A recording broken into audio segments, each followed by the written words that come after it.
They tried to stop me. They tried to put me down. They thought I would fold that easily. I won't.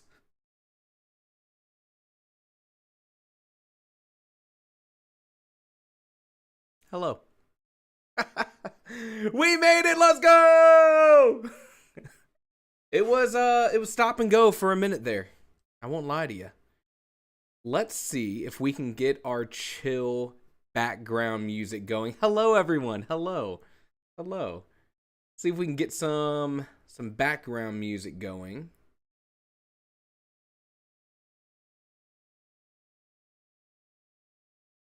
See what this is.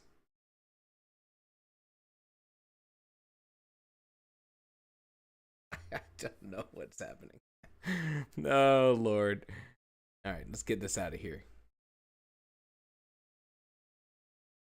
Hello, everyone. Hi. All right, we're going with no background music, even though you know I love the background music.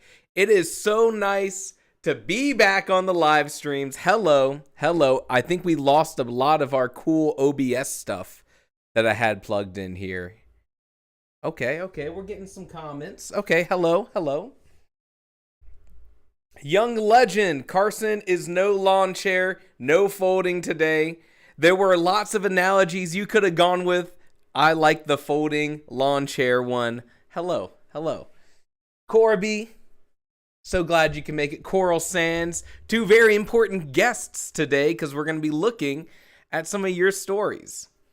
Frey says a lot of stuff. Frey, always happy to have you here in the chat. You bring the level of chaos that I thrive in. Glad to have you here.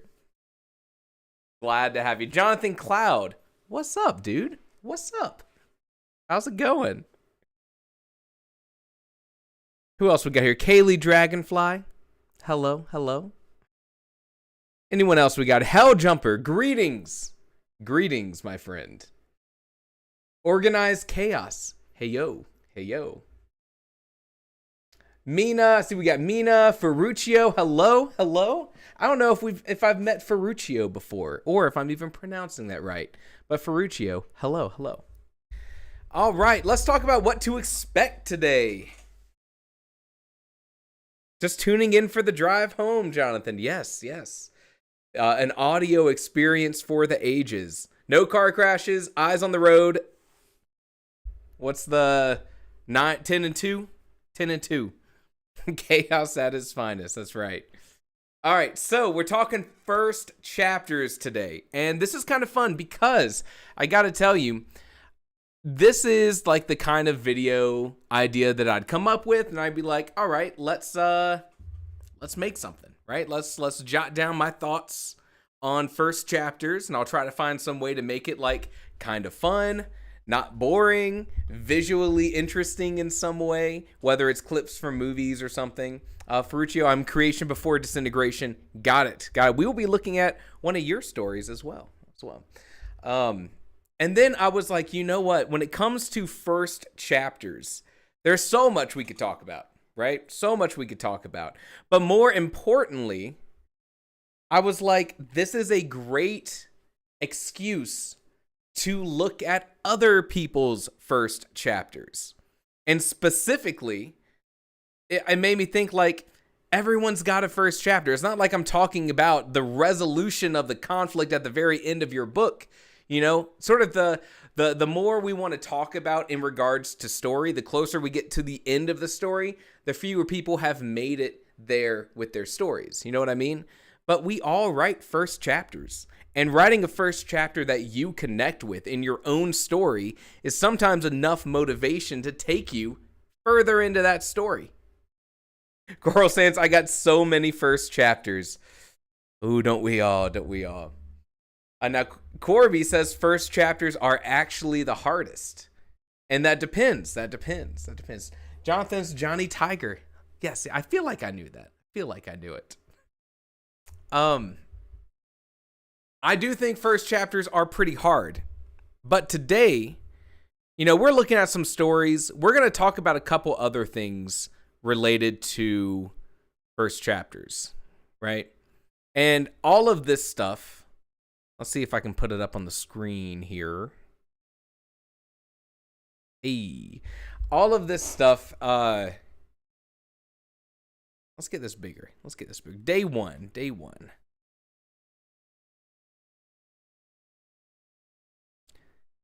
All of this stuff we're about to talk about with first chapters, I think is worth discussion. And it's also something that I think personally, there we go.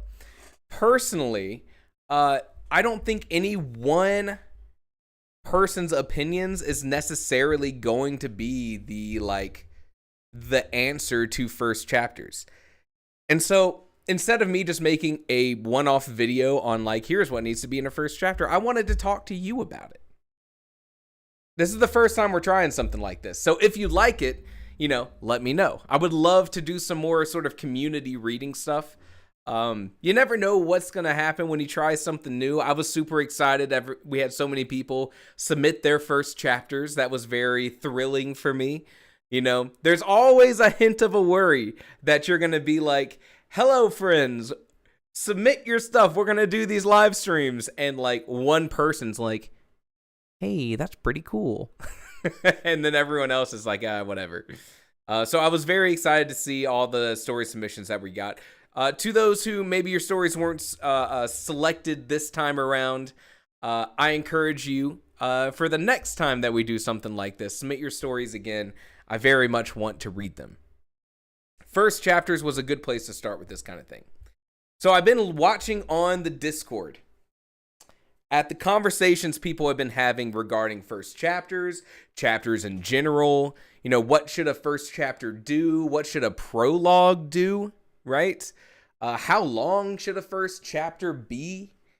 And I've been making notes about all these things because I thought that would be a great thing for us to talk about. So as we go through all of this, yes, Frey, I am always watching. I get most of my content ideas from the questions that you ask in the Discord. I don't always tell you that. But I'm watching and I'm doing my best to research and find answers. I promise. All right. So one of the things that I saw first, I also organized based on the NFL, right? Only on the good parts of the NFL. Ray says, shall I start asking more outrageous questions on there? Have you not been doing that? Hello? Is this thing on? Have you not already been doing that, Frank? I want to talk about some of the things I saw in the Discord, and I want us to chat. All right? I want to hear your opinions on this, right? So before we look at any individual stories, I want to talk about first chapters. And what do you think the first chapter of your book is supposed to do? In your opinion, your thoughts, your own words, what's the purpose of the first chapter? Because it sounds like it's pretty important. The very first chapter of your book. Coral says, introduce the characters and the plots. Jonathan says, set up expectations on the setting. Kaylee says, first chapter is about making promises regarding the genre, plot, vibes, and characters. Johan, first off, hello, Johan. Welcome. Says the trailer to the story. Ferruccio says, hook the reader, introduce some character, plot, world building. So everything, of course, everything here, totally applicable, right? I'm seeing people say that this is, characters and plot. Someone says setting. Someone says all three of those things and more. And while I think the first chapter is truly there's no way around the fact that the first chapter is the reader's first exposure to those things, your characters, your plot, your setting, your theme, right? Your tone. I saw tone mentioned here, right? All of those things are kind of like the trailer to your story. But it's also the reader's first exposure to you as the author. maybe this is the second or third book they're picking up, right, of yours. But for a lot of people, when they pick up a book and they read that first chapter, you are kind of feeling out everything about the story. And even something as simple as the actions of the first chapter, like that sets expectations to the reader about what's going to happen next, right? A taste of what's to come, Coruscant says. Corby mentions something else here. They say character and setting, but they also mention that the first chapter should have your inciting incident. Young Legend, sometimes it's the author's introduction to the story as well. It definitely is. Do you think the inciting incident of your story should be in the first chapter?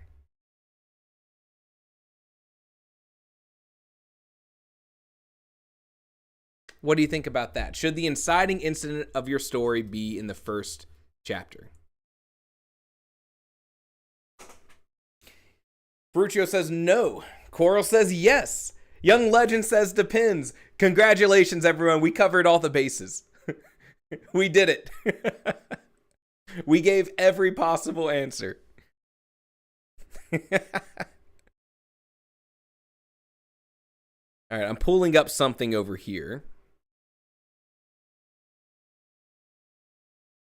Depends. Coruscant says yes, mostly, but totally depends. Corby says it doesn't have to, but it's something to strongly consider. Corby, I'd like for you to expand on that. What do you think is worth considering about? Frey says, I wouldn't do it. Jonathan says, I don't think that specifically, but that would make sense. If you can work the story out of that one, always a fair thing to say, Johan. Hold on, I'm pulling up something for reference here.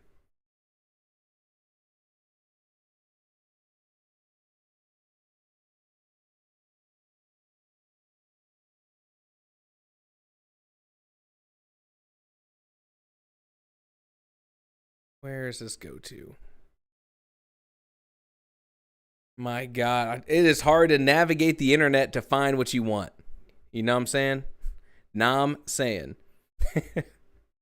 All right, I got what I needed. Okay, so I want to use this as a chance to talk about inciting incidents. Corby says genre will dictate it somewhat. Definitely.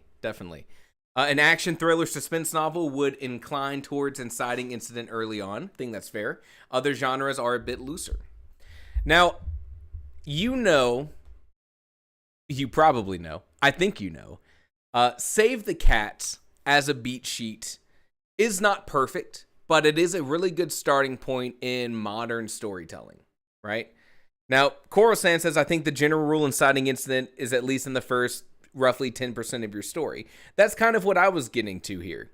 I pulled up this image of Save the Cat. This is off Studio Binder.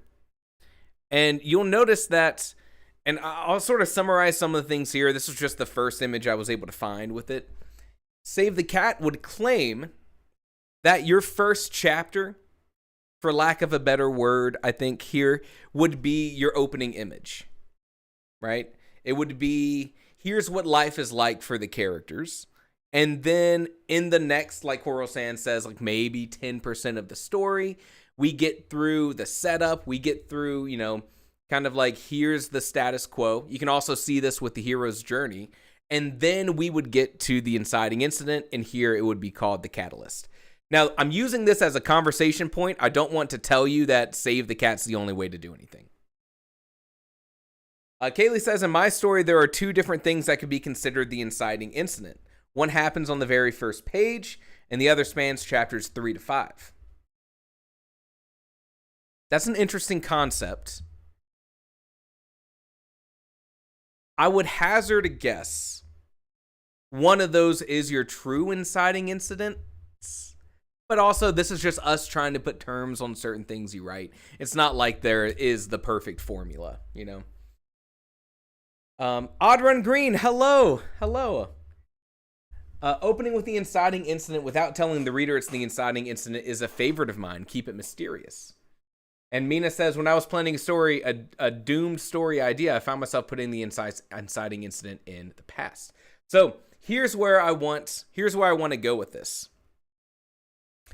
If your inciting incident happens on the very first page or very first chapter, I think there is one important thing that you miss from building to that inciting incident. Let me put it this way. There's a game called Kingdom Come Deliverance. Has anyone here ever heard of Kingdom Come Deliverance? It's sort of like a RPG based in like kind of based in true history. It's like a medieval game. In the first sort of 40 minutes of you playing that story, you go through this series of events, right? Here's what happens. You are Henry. Henry wakes up. His dad's a blacksmith. His dad's like, yo, go do this thing. And you're like, gosh, Dad. And you go and you do this thing. And your mom's like, you should be kinder on your dad. He's done a lot for this family. And you're like, Henry, okay, well, you know what? I want to be the blacksmith one day. And then Henry goes and meets his friends, and they beat up on some neighborhood bullies, and they pull a prank on someone else, and you go talk to someone. You're doing all these basic RPG things. And then what naturally happens in these sort of RPGs, the bandits swoop in, and they kill your family, and you run away. Kingdom Come Deliverance. Fable 1 did the exact same thing. Sort of a trope. Why not start the game right at the bandit thing? Get us right to the action. The reason that we spend some time developing the story and the characters before the inciting incident is that we're able to establish what's about to be lost. You know what I mean? By seeing the dynamic relationship between Henry's dad and his mom, and how Henry's like this kind of angsty kid, when he loses those parents or when he sees his friends being shot with a bow and arrow while he's trying to save them, there's a feeling of loss. And yet, if you were to start the game right at that inciting incident, it carries a lot less weight if Henry's like, no, my best friend, and he gets shot with an arrow, and he's like, rats, and then he leaves. And I think this is a long-winded way for me to say, if you put the inciting incident on page 1 and you're past it and you moved on with the story, you did lose, as like an opportunity cost thing, the ability to build up to that inciting incident and make it feel impactful. All right, let me see what we got in the comments. Kaylee says, question, do you think the inciting incident should be something brief enough to fit into a single chapter, or can it be stretched across multiple chapters like I'm currently doing? Kaylee, that's a great question. I think it kind of depends on what you're trying to achieve in your story. And I would say that I feel like in some epic fantasy stories that I've read, the inciting incident wasn't like a bang, here's what's happened, but is like an example is the first book of Memory, Sorrow, and Thorn. This is a slow burn fantasy, so keep that in mind when we're talking about genre-specific details. The inciting incident kind of like, first off, it happens on like page 120 or something like that. I know, don't start with me. But the inciting incident is a drawn-out chase that leads to the loss of someone valuable and important to our main character, an escape from this castle that also introduces elements that are going to come back in book 3, 1,200 pages later.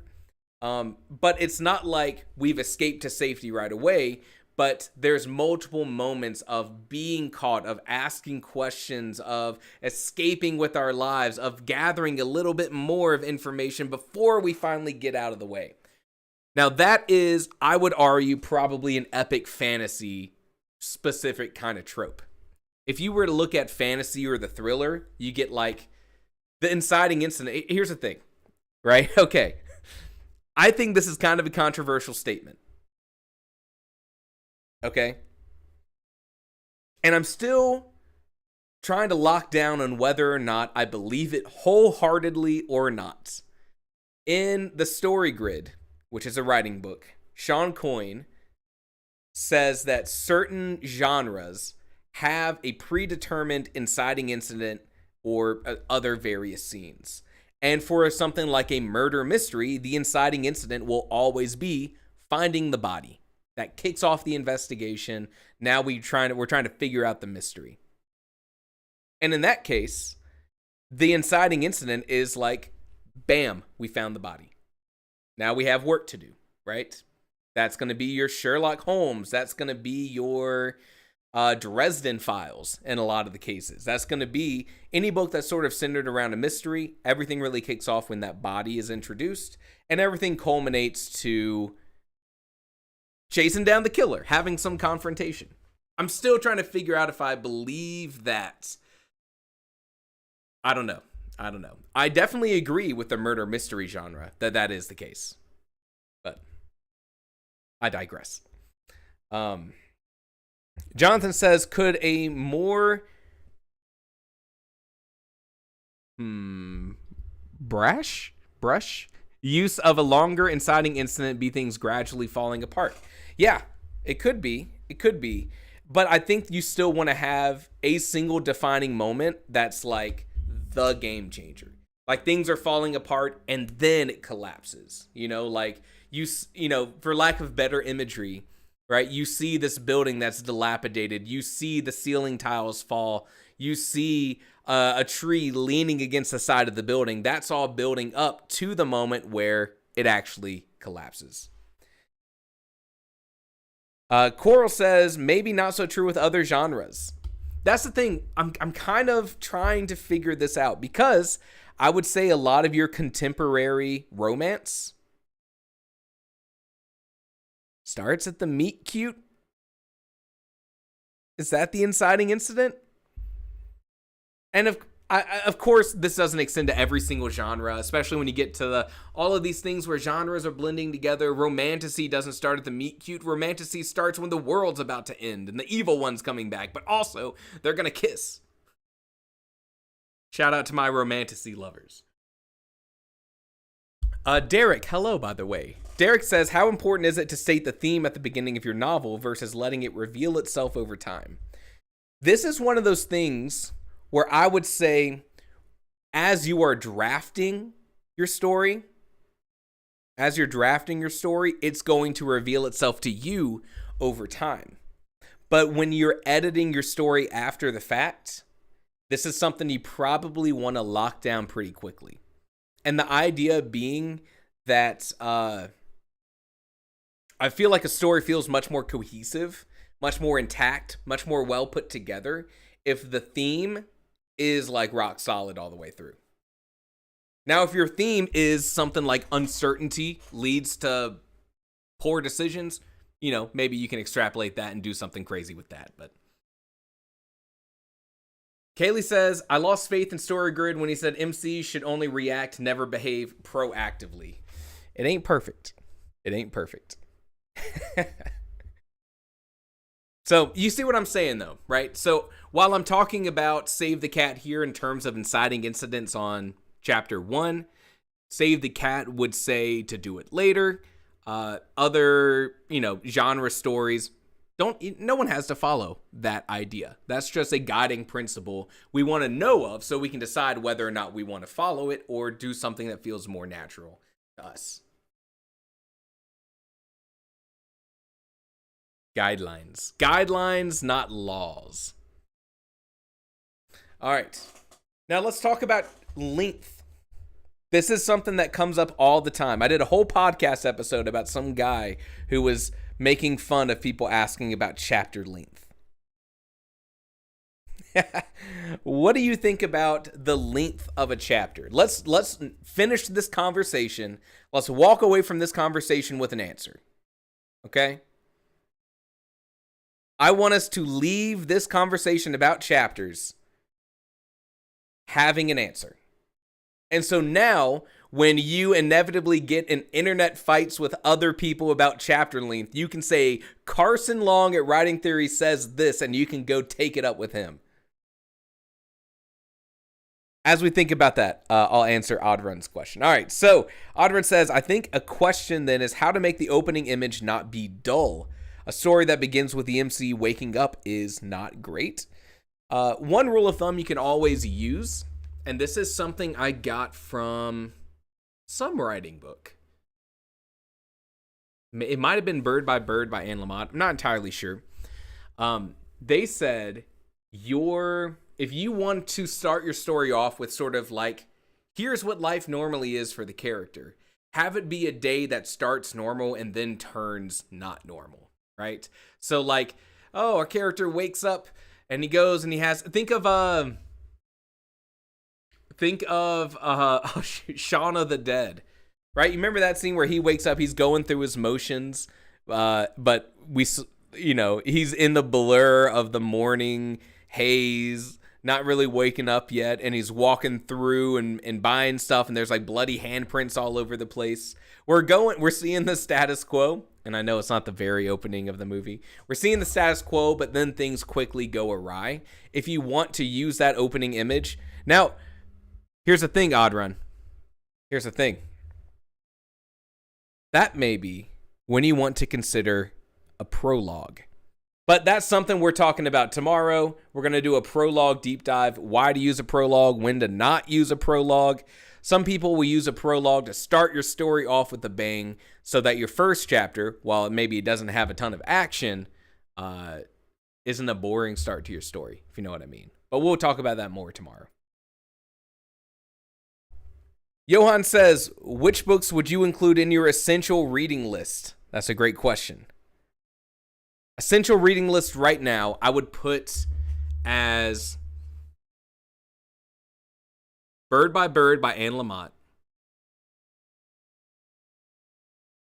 I would put On Writing Well by William Zinsser. I still think Story Grid by Sean Coyne is a fantastic writing book that's worth reading.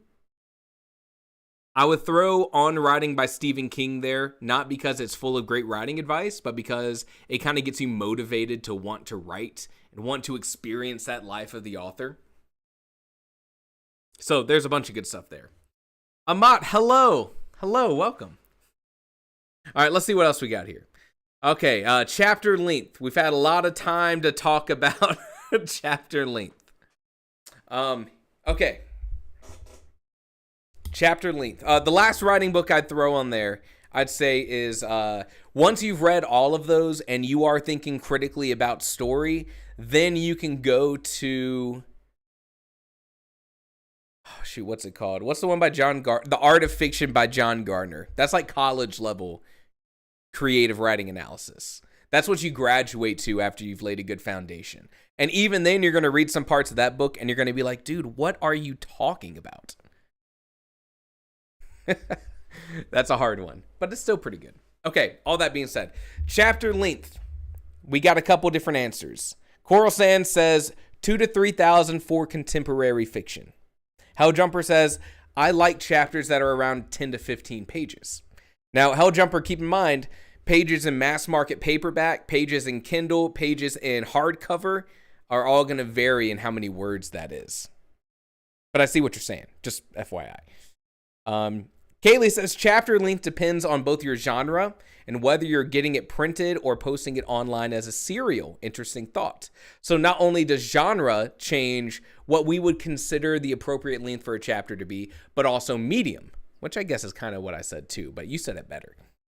Ferruccio says a chapter can be any length, it just has to earn it. I like that phrasing. Frey says depends on genre. I like to look at other books in the same genre to see what length the readers are already used to. Rose of Sorrow's first chapter is 8,475 and Bad Decisions around 4,600. I think length is genre, pacing, and story dependent. All right, all of those are really good.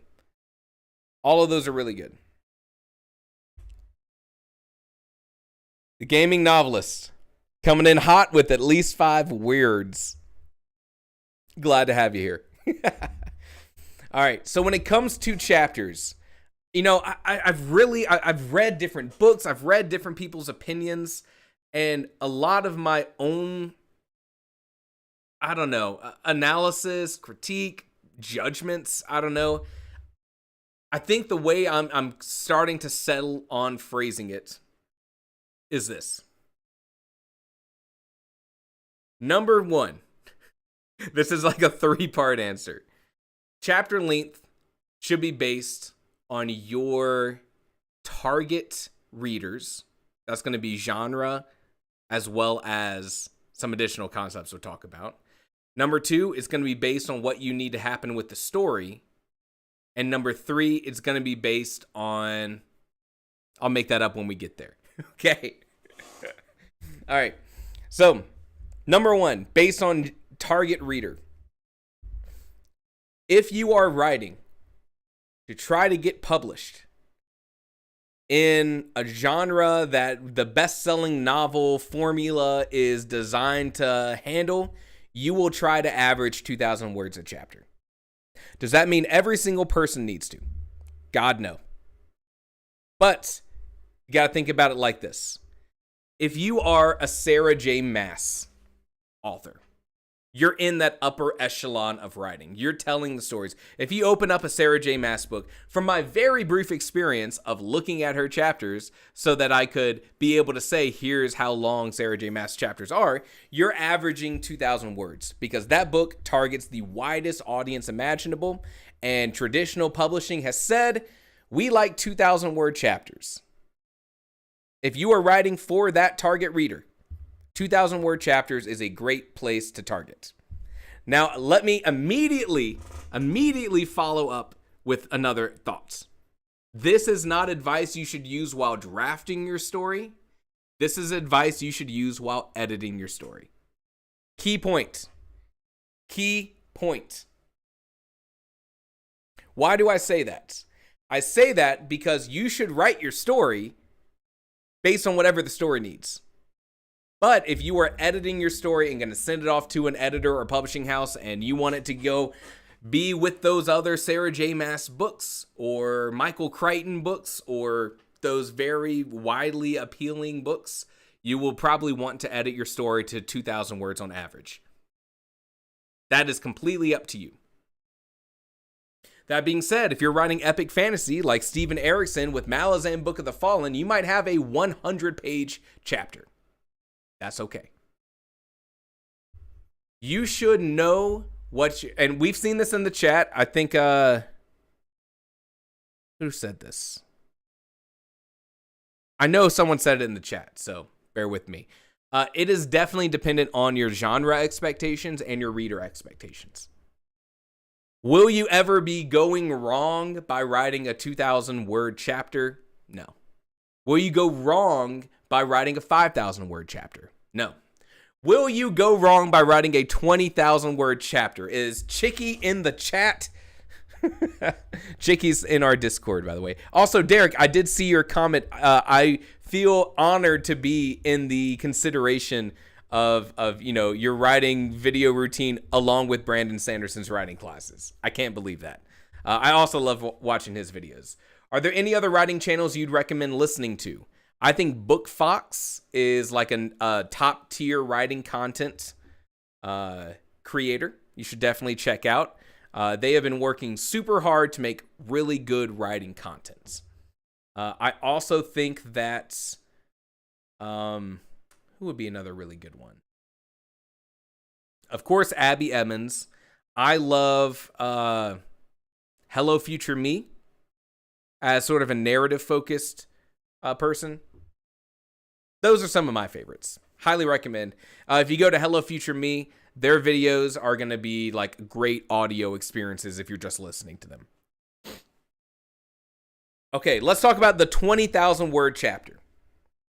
Can you write a 20,000 word chapter? You can, but who said it? Someone had a great way of phrasing it. Who said this? Who said this? Hold on. I gotta give props to this one. Ferruccio phrased it perfectly. A chapter can be any length, it just has to earn it. Is there anything wrong about writing a 20,000 word chapter? There is not. Is there anything wrong with writing a boring 20,000 word chapter? If you want your book to have great pacing and this sort of feeling that I'm always flipping to the next page, a 20,000 word chapter will not help you in that regard. I won't go so far to say as it'll hurt you in that aspect, but I think the issue with long chapters is not that they're long, it's that a lot of time, I don't want to make a sweeping statement here. A lot of time, a longer chapter fails because we get a lot of stuff between the important parts.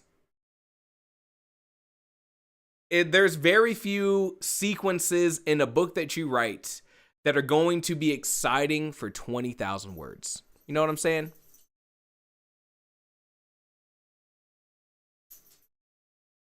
And also, Jonathan says, any boring chapter is bad no matter how long. I wouldn't say that, and this is why I don't want to say it's like a sweeping statement. Don't write a chapter like this. Neal Stephenson is an author who wrote some super awesome books. Highly recommend Seven Eves by Neal Stephenson. But Neal Stephenson is the kind of author that will have a whole chapter that describes how sound travels or how gravity works between two astronomical bodies. Astronomical? Is that the right word? Now, that was their choice to make a chapter with it. And me, personally, it's boring to read, but they put it in there. Maybe they think there's a good reason. I did not experience that good reason, but authors will do that sort of thing. I won't say it's bad because clearly that was the vision that the author had. That's not bad. As a reader, it did not feel good. Maybe that's the best way to say it. Young Legend says, cough, cough, One Piece. You kind of want to set it up, right? Think of it this way. When you write your story, go crazy. But when you're getting that story packaged for other people, you want it to be, hold on, let's go big for this one. You want it to be all killer, no filler. Stick that in your brain. All killer, no filler. That's what editing's for. And a 20,000 word chapter, in a lot of cases, will have filler. Now, what can you do about that chapter? You can find a way to split it up or repurpose some of that content in different, more exciting ways.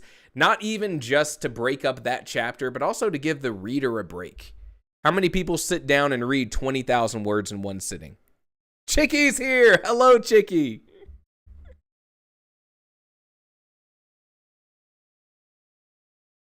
All killer, no filler. Amat says, would it be okay to treat a chapter like an episode in a TV?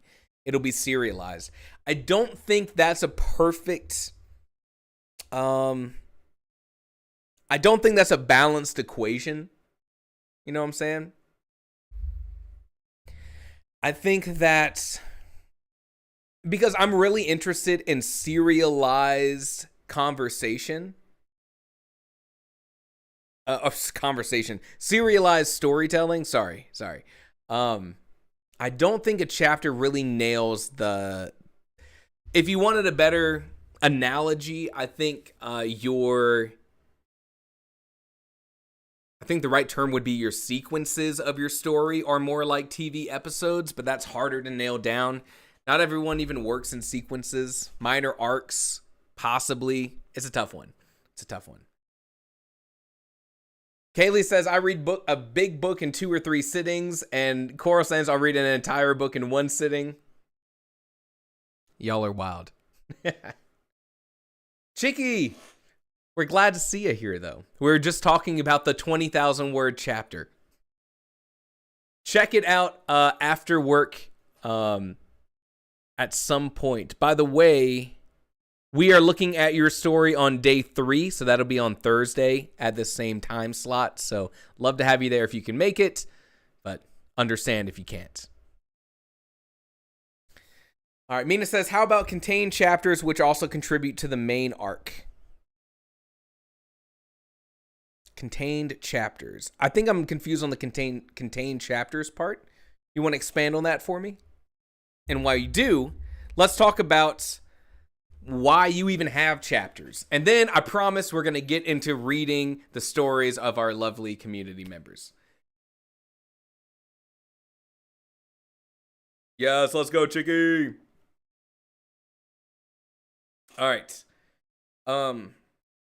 You have chapters for a couple different reasons, right? Because why wouldn't we just write a story that takes place in real time over 300 pages? Here's every single, it's like the TV episode 20, TV series 24, right? Why don't we just do something like that? You do want to have chapters in your story to give your reader a place to put it down and pick it back up. It can be as simple as that, okay? It can be. But also, having chapters, it gives you the natural break point to tell your story over a longer period of time, to tell your story over multiple perspectives. Is this the only way you can do it? Of course not. But that's the natural thing. That's why chapters exist, right? Mina says the main thing is the traveling aspect. I'm not familiar about Frieren Beyond Journey. Chapters give you the opportunity for potty breaks. Joke's on you. That's when I read. I read exclusively on my potty breaks. Clip it. Clip it. Don't clip it, please. You should be using chapters. If you're writing a story without chapters, you are bold. You may say, I can do that because Cormac McCarthy wrote a book without dialogue. That's an outlier. That's not the standard. Moving on. Genre changes all of these conversations about chapters. I think we're all pretty much in agreement about that. So, of course, with whatever chapter or genre you are writing for, you adjust your story to fit the genre expectations of that content, of course. All right, types of chapters. I love this conversation because I feel like I've narrowed down chapters ending for two reasons. What genre has the biggest chapters? That's going to be your epic fantasy and your your hard science fiction. I'm talking Fires in the Deep hard fiction. I wonder if anyone's read that book. That's a bonkers book. But that's what readers in those genres have been like, yo, we love the long chapters. And it's totally okay to write a long chapter when your readers are expecting it. And if you, here's the thing, even if you're in, I love this about writing. Even if you're writing a story and you're in a genre that doesn't normally have long chapters and you have a great reason to do a long chapter, do it. That's the art aspect of what we do. I talk about Steven Erikson, Malazan Book of the Fallen, big dark epic fantasy, has a 100-something page chapter in book 6, I think it is. In the fandom, people call it the chapter, right? And the reason that he wrote this, I was watching this interview that he did with, or I was listening to this interview that he did with a podcast about reading these books, is in the book series, the characters have sieged the city, have gotten in the city, and it turns out it was a trap.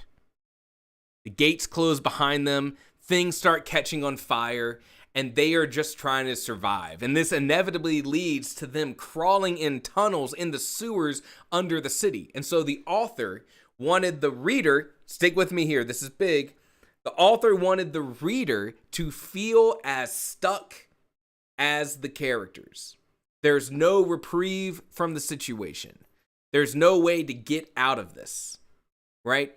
That is a time when you would break genre conventions for your story, as if you had a reason like that. If you had a specific use case where you're like, this is going to work. You know what I mean? It's awesome.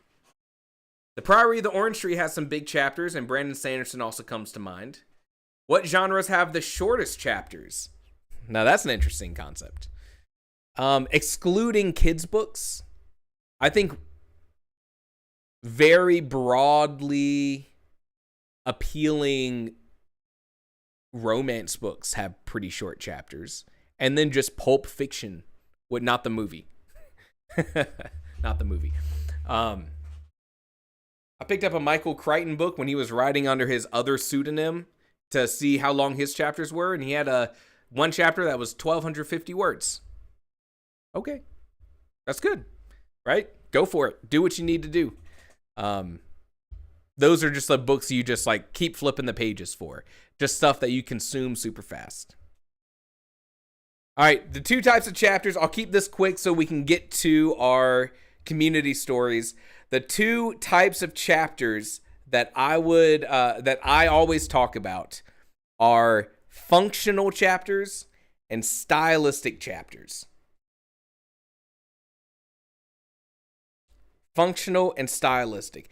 A functional chapter is when you conclude your chapter because the scene is wrapped up and you need to switch perspective, you need to skip ahead in time, change locations, you need to zoom out and talk about something else. You've done what you need to do, you end the chapter, you go on. Now you would say, isn't that every chapter? Doesn't every chapter do that? And the reality is, the other kind of chapter, the stylized or stylistic chapter, works a little differently, and it's so good. And the king of the stylized chapter, let me pull his picture up. Oh, God. Let me pull his picture up. Let me show you the king of the stylized chapter.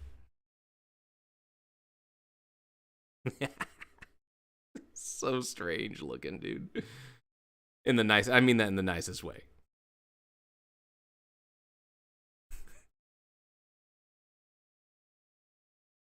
I can't. It's so good. You're gonna like this. You can take guesses at who the king of the stylized chapter might be.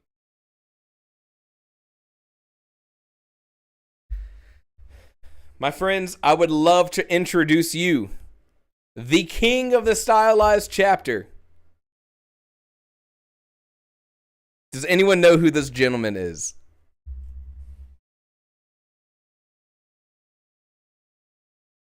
Anyone take a guess on who this dapper young man is?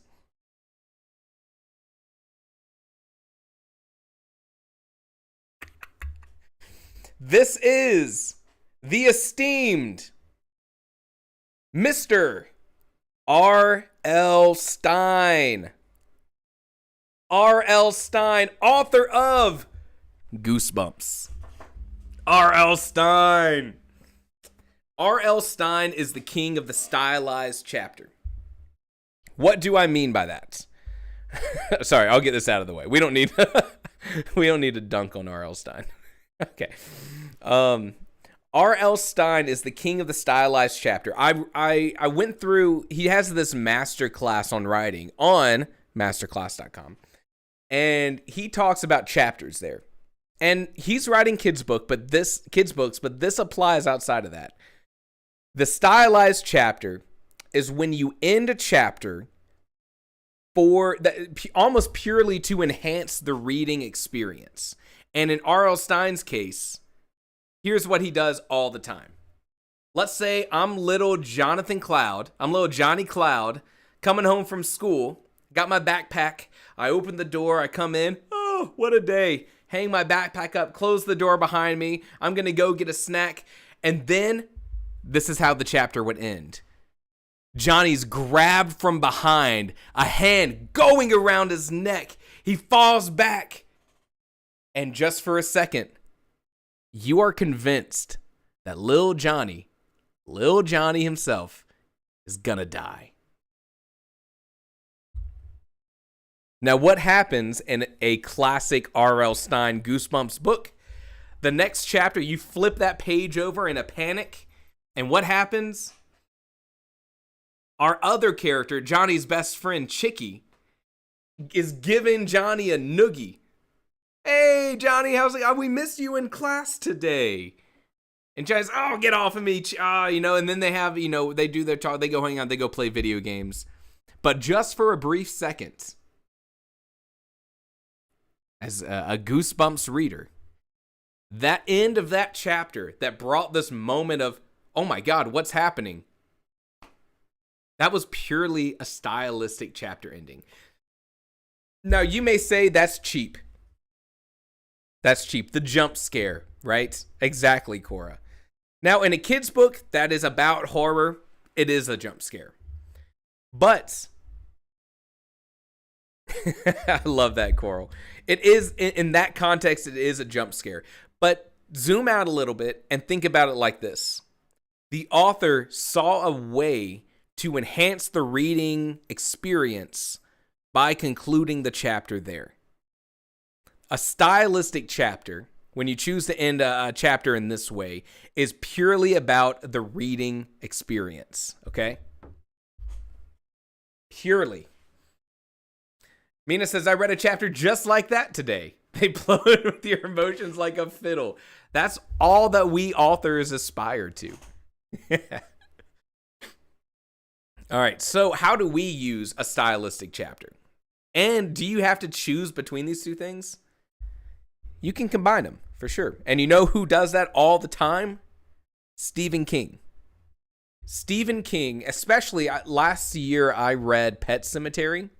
Stephen King combines the functional and the stylistic all the time. Let me give you an example. Let's say we have a chapter that's concluding with the dad of the family ushering the kids inside the house, and they look back towards the road in front of their house and see a big semi-truck, a Mack truck, flying by way too fast. Chapter ends. Okay. That's a functional chapter. The next time we pick it up, our dude's going off to work to do X, Y, and Z. The story's moved on. But you can turn that functional, or here's what Stephen King does. Stephen King turns that functional chapter into a stylistic chapter by adding one little line. He ends the chapter there. And in Pet Sematary, what he does is he adds a line that is this almost like the narrator of the story knows more than you do. And so he throws in this little line after that truck's gone by about something like, maybe if I had done X, Y, and Z, all of this could have been avoided. Maybe if I knew what was going to happen next, I would have locked my kids in the house forever. Or, there's some sort of like foreboding, foreshadowing narration line in Pet Sematary where it's like, functionally, yes, we're done with the scene, but we can add just a little bit of spice, a little bit of seasoning to that chapter and make it really stand out. Do something specifically for the reading experience. What does that one line at the end of the chapter do? Nothing. It doesn't change the story at all, but it makes the reader squirm. And that's the stylistic addition to that functional chapter end. Kaylee says, last night I concluded a chapter by having a character start the self-destruct sequence on a spaceship. Love that. Flashing red lights, alarms going off, very tense. I love that. That's so much fun. Maybe if I didn't make that bad decision. Jinky says, oh, and that foreshadowing narration line is really cool when used correctly. It is. And Stephen King, at least in Pet Sematary, was really good about that. How would you do something like that in third person limited? I think it's one of the things that you kind of sacrifice. You don't get to do in third person limited. Unless you switch it around in some, let me put it this way. I build moments like that in my stories in third person limited by really just focusing on specific details, right? So instead of my character going inside, he has a moment of worry where at the threshold of the door, he looks back at the storm clouds on the horizon. A little sprinkling of something. Or a moment where, like, I did this a lot in Upon Careless Gray Hills, the story I'm working on now, where I'll have my main character sort of process something in a way that tries to build that sort of like feeling, that vibe, right? focusing on the drop of blood on the wall as opposed to just moving on with the story. And it's only like a one sentence thing. But in a lot of my chapters, I try to have these moments where it kind of concludes on like the main character kind of like processing or feeling or thinking about a certain detail in a way to try to build that foreshadowing. Hold on, let me let my dog in.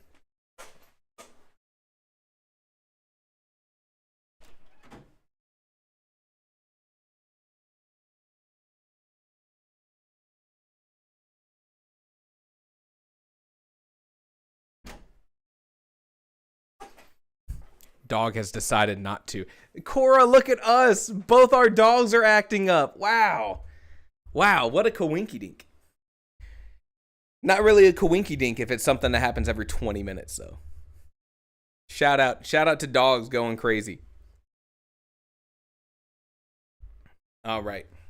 Okay, all of that being said, I think I've said everything I wanted to talk about, and I loved getting your thoughts and opinions on all of these things. I think it's awesome. I think this is the coolest part of doing this job, quote unquote, is the fact that we all get to talk story together. So I appreciate you. Let's look at some community stories.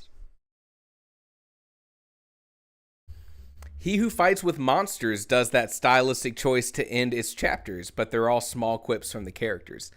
I think I'm reading a different lit RPG at the moment. I'm reading Sufficiently Advanced Magic. And sometimes they do things like that. But I think, first off, shout out Lit RPGs. A lot of fun to read. He Who Fights with Monsters is on my list. Big fan, big fan. We're starting with Bad Decisions by our dear friend, Cora B. So, now, this is kind of my first attempt. My first attempt at, let me get this down right. This is kind of my first attempt at doing this kind of in-depth critique and analysis on stream. So the process may change as time goes on. We have done this thing once before, kind of spur of the moment kind of thing. But here's kind of my idea, what my plan was. The idea here is we are going to kind of read through the first maybe 1,000 words and take a little break and just sort of dissect, do some talking, talk about decisions that have been made, talk about the characters, the setting, things like that. And then we'll probably read another at least 500 words. This doc is, I think, about maybe like 4,500. No, we got 2,500 words here. We may be able to get through the whole thing, but no promises, because we also have Coral Sand's story that we're looking at today. So this is from Cora B. There is one important rule, and I need Cora B here for this rule. So Cora B, once you handle the dogs, let me know when you're back. Oh, it looks like you're back. Perfect timing. Cora B. Cora.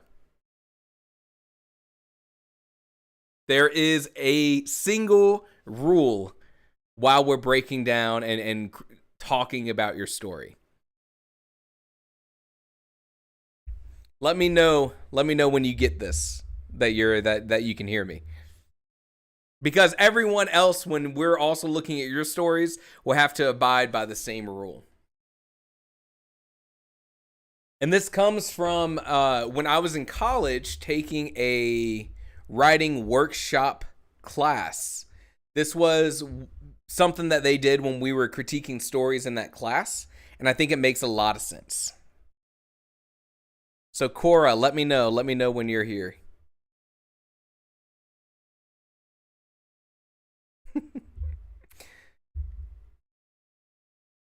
All right. Here's the deal, Cora. And Coral Sands, listen too. This will happen to you next. As we are critiquing your story, and as we're talking about questions that we may have, ways that we're feeling, You are not allowed to answer those questions. In fact, last time I did this, I made it where you weren't allowed, not you specifically, but the person whose story we were critiquing wasn't allowed to comment at all until the end when they were able to come in and sort of give some context about things. Here's why. There's a reason. I'm not just being mean, I promise. I'm not being mean, I swear. Here's why, okay? And I know this is a draft. We're going into every story knowing that it's a draft. Don't worry about that. We're going to treat it like it's not a draft just so we can have really good critique and feedback and stuff like that. But like, yeah, we know it's a draft. The reason that we do this is that your writing will eventually have to stand on its own 2 feet by itself for readers.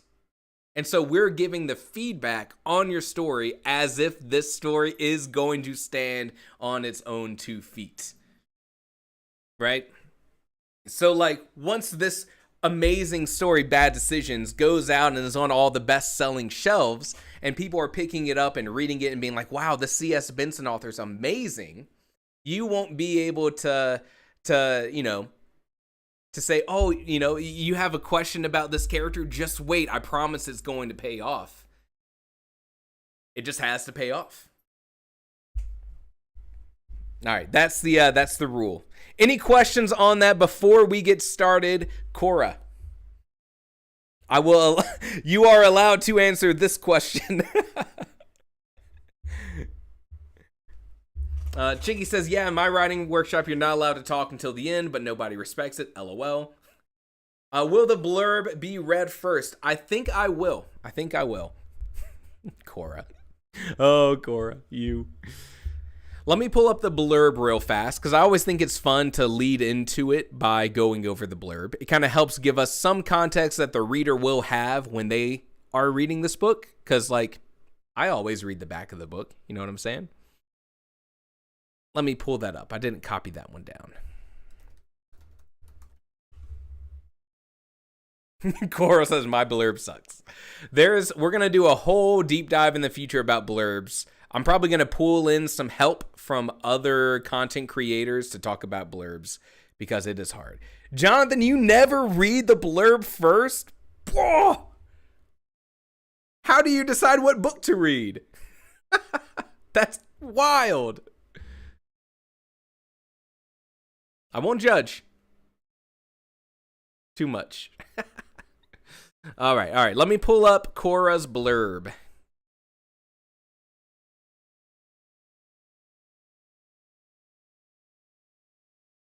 I didn't copy these down, so I got to go through the Google form. Oh, it's a tough life. Someone's got to do it. All right.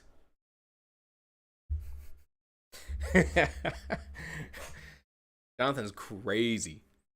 All right, here's the blurb, everyone. The blurb for Bad Decisions by our very own Cora B. A lifetime of bad decisions inevitably leads to more bad decisions.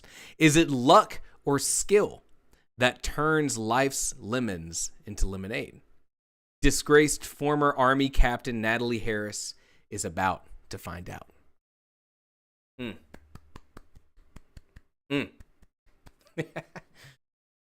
All right, so Cora didn't give us a lot to go on. We know who the character is, and we get vibes. That's all we got so far. All right, so here's the deal. We're just trying this out. What would help me after this live stream is if you could tell me whether this part was good or bad.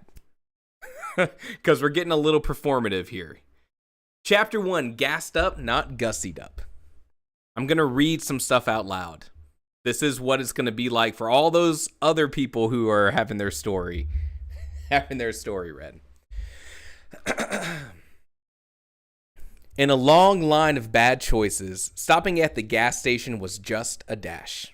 Comma, semicolon, some kind of punctuation. Not that it differed from any other roadside filler-ups in the middle of nowhere. It was just a place where bad choices got spliced. It had two redeeming qualities, though. The car needed gas, and I had to pee. Paragraph 1. What do we know about the story? This is our introduction to everything.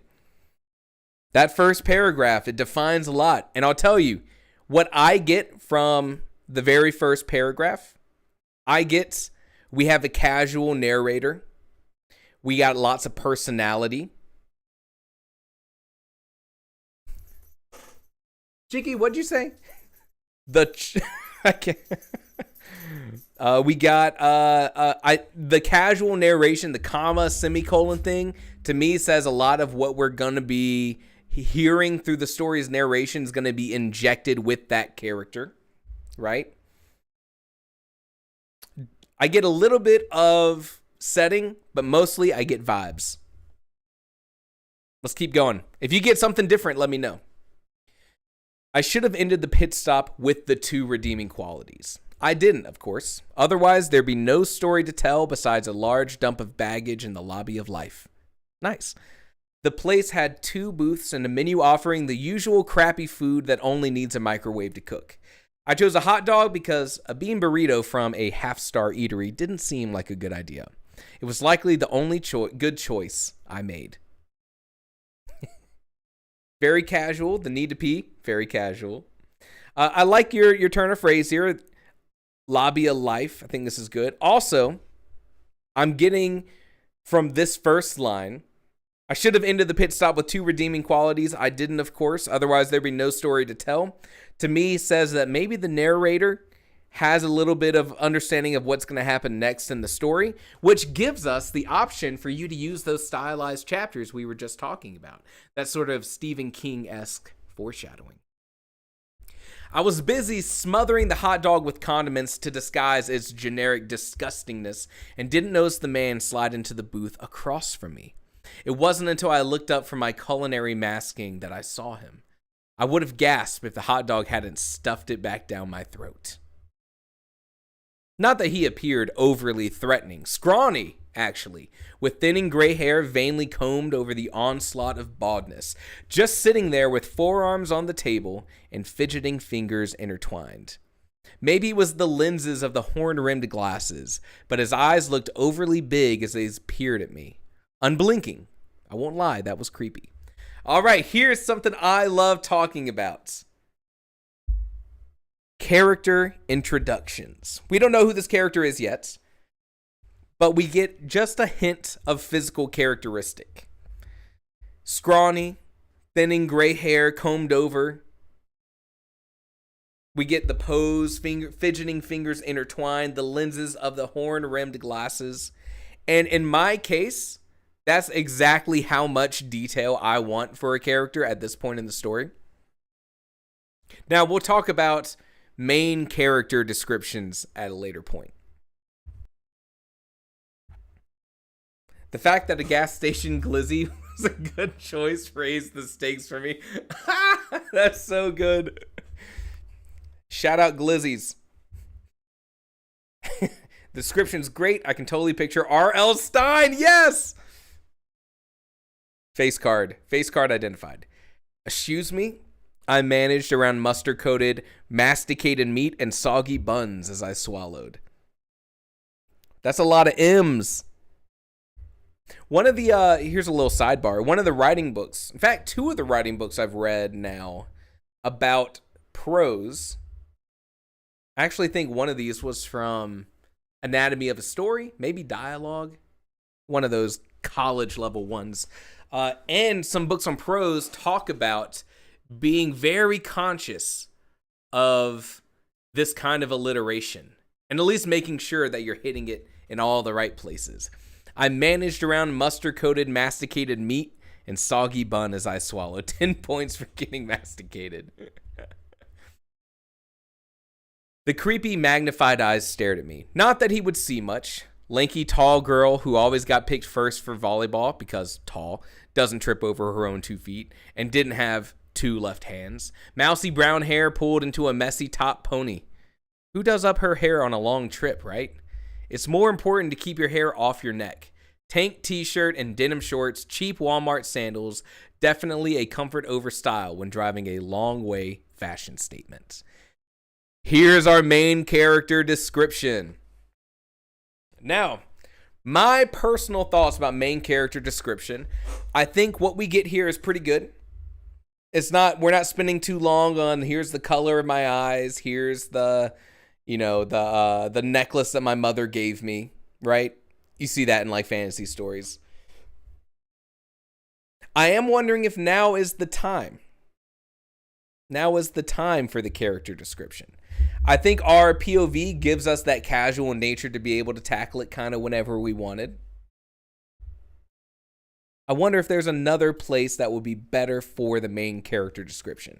But by doing it here, we do get a better visual of the whole scene. So that's worth saying. Lanky, tall girl who always got picked first for volleyball. Great way to say it, because tall. Doesn't trip over her own 2 feet and doesn't have 2 left hands.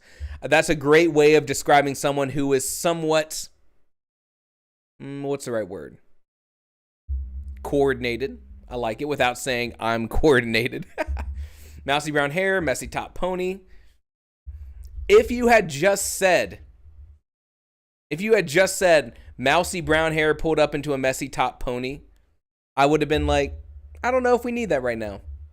But because you use this as a chance to let your narrator do their narrator thing and inject their personality in it, because now the character is talking to us, who does their hair up on a long trip, right?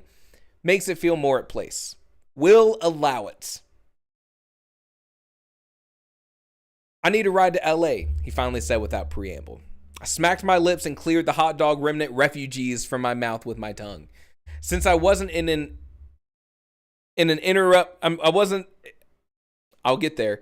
Since I wasn't going to interrupt my gourmet meal with bullshit mood, I brushed him off. Go Greyhound and leave the driving to us. I'll pay well. The next bus isn't until late tomorrow, and I really need to get to LA. His rush words reeked of desperation.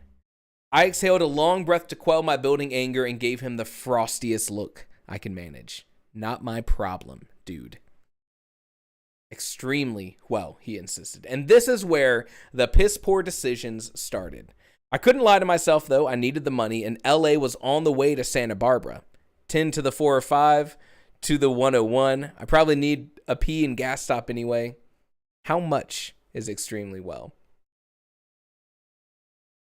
This reminds me of the Saturday Night Live skit. Does anyone know what I'm talking about? Take the Challenger, the 45 on the 101 and go up to Mahala. Get out of my life. Anyone know that one?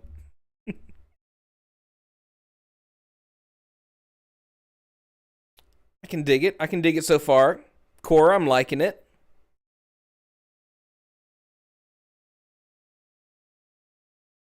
No one knows that skit. Brutal. Brutal. And this is where the piss poor... Oh, I already read that one. How much is extremely well? 10 grand when we get to LA. There was no way in hell this was a legitimate offer. Next, you're going to tell me it's in cash. Yes, was the immediate, unblinking response. Those pale gray, watery eyes, very creepy. Yeah, and unicorns run in the Kentucky Derby. But the money, it's always the damned money. All right, but I'm finishing my hot dog first. He fidgeted while I ate. So did my stomach after hurried bites of nuked hot dog. Hot dog consumed and lurking in my belly, I slid out of the booth and headed for the door, not bothering to see if the googly-eyed creep followed me. So here's one thing I'll say, Cora. I've been, I think you've seen my videos lately on prose. And one of the big things that I've been hit with prose is it's not always the sentence that we're looking at, it's the context of the sentence we're writing with the sentences around it. So for me, this feels a little awkward with, after I heard bites of nuked hot dog, period, hot dog consumed and lurking in my belly. I know it's a draft, but this is just a good talking point for prose. So don't take it as any actual criticism. This has been kind of a big thing for me understanding my prose better. Is when I'm writing now, I'm also kind of thinking a little bit ahead and a little bit behind. And of course, editing is where you're going to catch all those kind of things. But in the most recent prose book I read, the one by William Zinsser, the On Writing Well, which again, like I said, I think was one of my favorite writing books so far. That was one of their big takeaways was a lot of times when we're writing, we're on this sentence, but understanding the context around where we're about to go and where we've come from can help avoid these sort of cross-sentence pollinators. That was what they called it. Cross-sentence pollinators. I thought that was really well said in the book. The early afternoon sun was already baking the asphalt by the time I got to my car. Technically, it was an old model Accord, or at least it was beneath sun-faded and peeling gray paint and bodywork by dint and neglect. It wasn't so much parked by the gas pump as it was sulking there in sun-drenched misery. Love that. Very good paragraph. Very good. Sure enough, he had followed, towing a battered airline bag that had seen better days with his left hand and struggling with a tattered nylon duffel bag with the other. Whatever was in the duffel was heavy. Was the dude really dumb enough to tote cash to some unknown chick's car in some godforsaken Arizona gas station?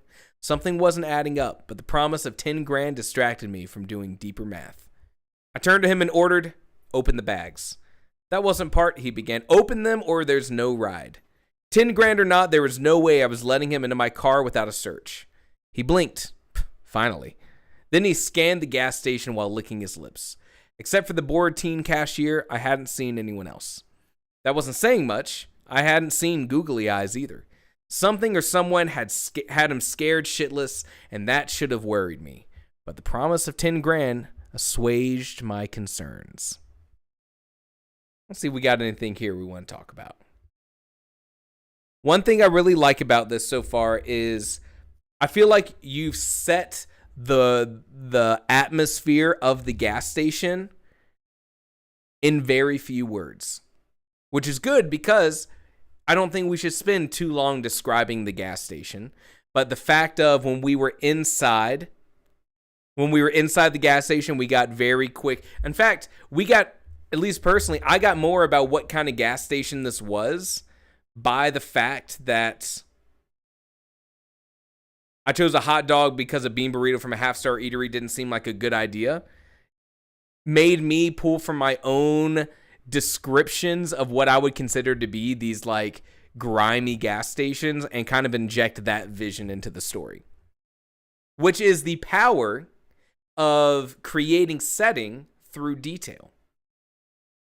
I actually have a video coming out soon that talks about writing exercises and goes over how one exercise you can do is going through and describing, whatever you're writing about and making sure you're hitting all the senses, but also doing so by choosing words that wouldn't normally be associated with that sensory input, like a smell being described as rough. And the benefits of practicing how to phrase things like that is that you end up encouraging the reader to pull from their own experiences of what would I consider a scent of something rough being, and using that to kind of place themselves further in the story. And that's kind of what I get here with this kind of description of, I'm not going to sit there and tell you about the cracked plastic on the booth, the flickering light above the beer cave, the weird puddle over by the bathroom door. Instead of us spending so much time talking about all those things, we can sort of paint in broad strokes and then let the audience fill in the detail themselves. If you plan on publishing, I find a way to take Walmart out. Interesting. Oh, was that down here?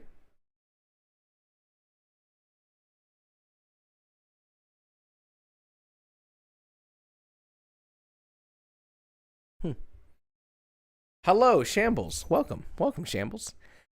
All right, let's keep going. Also, I personally always avoid using this word because it always sounds weird to me. That's my own personal opinion. There are some words that I just have trouble pronouncing, and so they'll never be in my writing. I like Malmart, Malwart, Molly World. All right, let's keep going. Saying nothing further, he unzipped the airline pool bag. A few changes of professional dad clothes, collared quality shirts, trousers, underwear, and socks, all neatly folded. The side pocket held neatly arranged toiletries, so both fastidious and creepy. Duffel, I ordered, giving the bag a nod. You should really check yourself. His reply surprised me. I like that. First, that his tone was an encouraging suggestion rather than a sullen retort. Second, his nervous demeanor had disappeared. He stepped back from the bag and put both hands in the pockets of his Eddie Bauer jacket. Shout out Eddie Bauer. Curiosity piqued. I didn't bother to wonder why someone would wear a jacket in the sweltering Arizona summer sun. All right, before I go on, first off, Cora, I love this part right here. I love this part here. You should check yourself. As a line of dialogue in this situation, I feel like is a good point where everyone kind of piques their interest. That was an unexpected response. Love it. Also, make your predictions in the chat. I scrolled up so you couldn't read ahead. What do you think's going to be in the duffel bag? What do you think is going to be in the duffel bag? Also, are you able to read these words or is it too small?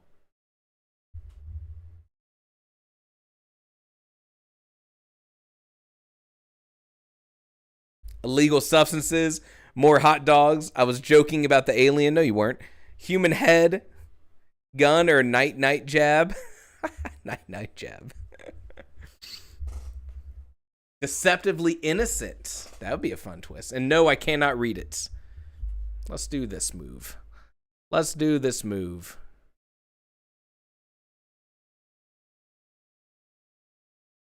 Is that a little bit better? Is that a little bit better? I'm sorry, Cora. I've ruined your formatting. We will be able to make it work. You should check it yourself. Any last suggestions for what you think is going to be? Heavy, maybe ammunition. Chicky, is it my fault you're watching at 144p? My God. All right, here's what we go. Let's keep going. I eyed him as I knelt next to the duffel and unzipped it. Benjamins. Stacks of them. Crispy new bills neatly bundled. Holy mother of God. It was a lot of money. More money than I had ever seen, for damn sure. Of all my thoughts, stupid isn't one of them. This was certainly no legitimate give a down on his luck guy a lift thing. Definitely something shadier than the awning over the gas station door. Cora, that line's cheesy. I'll be the one to tell you that line's cheesy.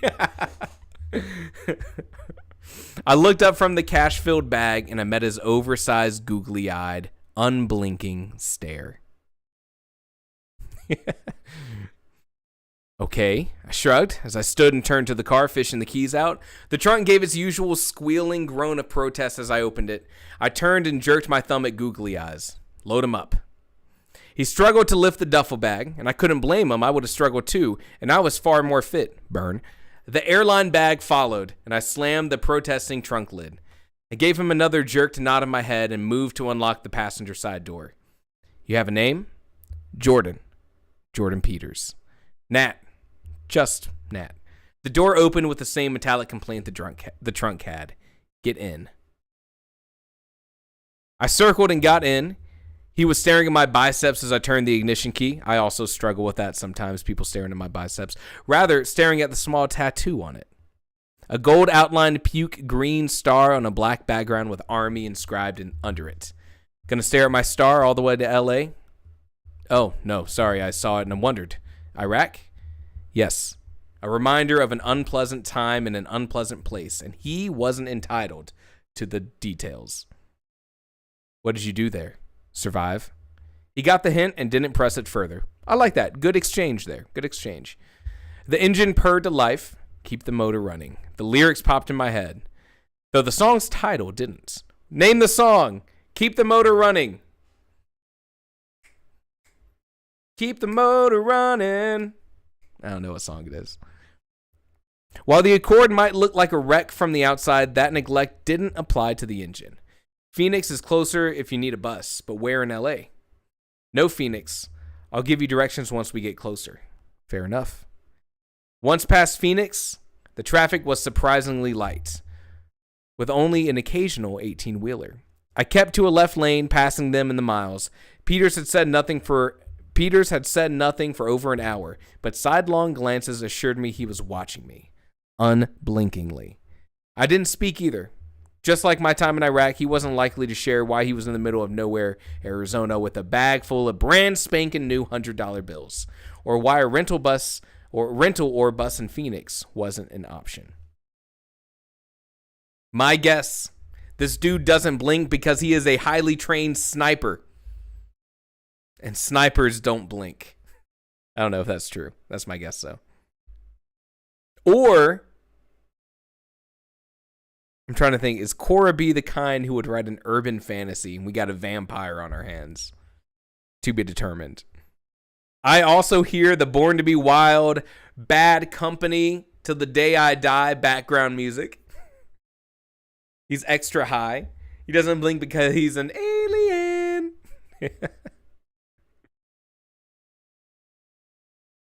All right. Unfortunately, like the car's body, the radio was in disrepair. Oh, there go my dreams of Bad Company playing in the background.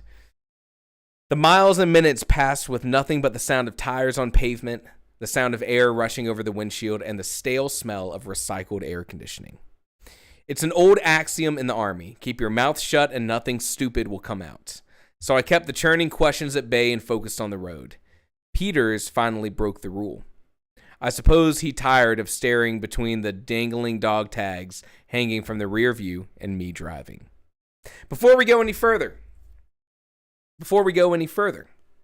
Cora, this is very well written. Good job. You've done a good job putting together a story that's filled with personality. You should be proud of that. Great prose. Oh, hello. Oh, I know. All right, my dog is I don't know if you can see her. Bailey, you want to come here? The dogs are like, please, we don't like reading out loud.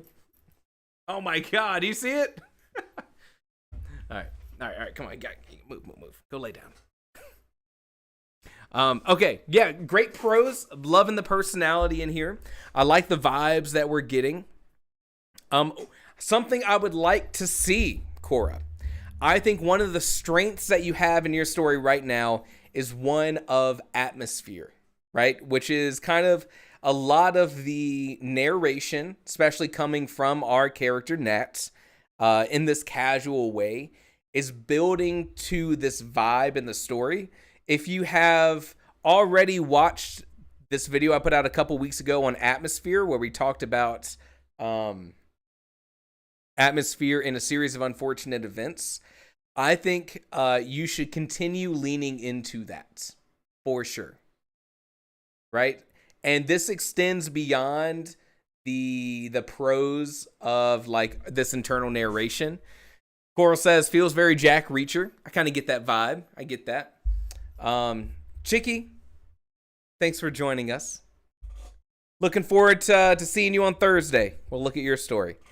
I would also want you to think about how else you can inject that atmosphere into other aspects of your story. And I think you're already doing it pretty well, right? The car being described how it is kind of just adds on to that grimy, dusty feeling that we're getting in the desert.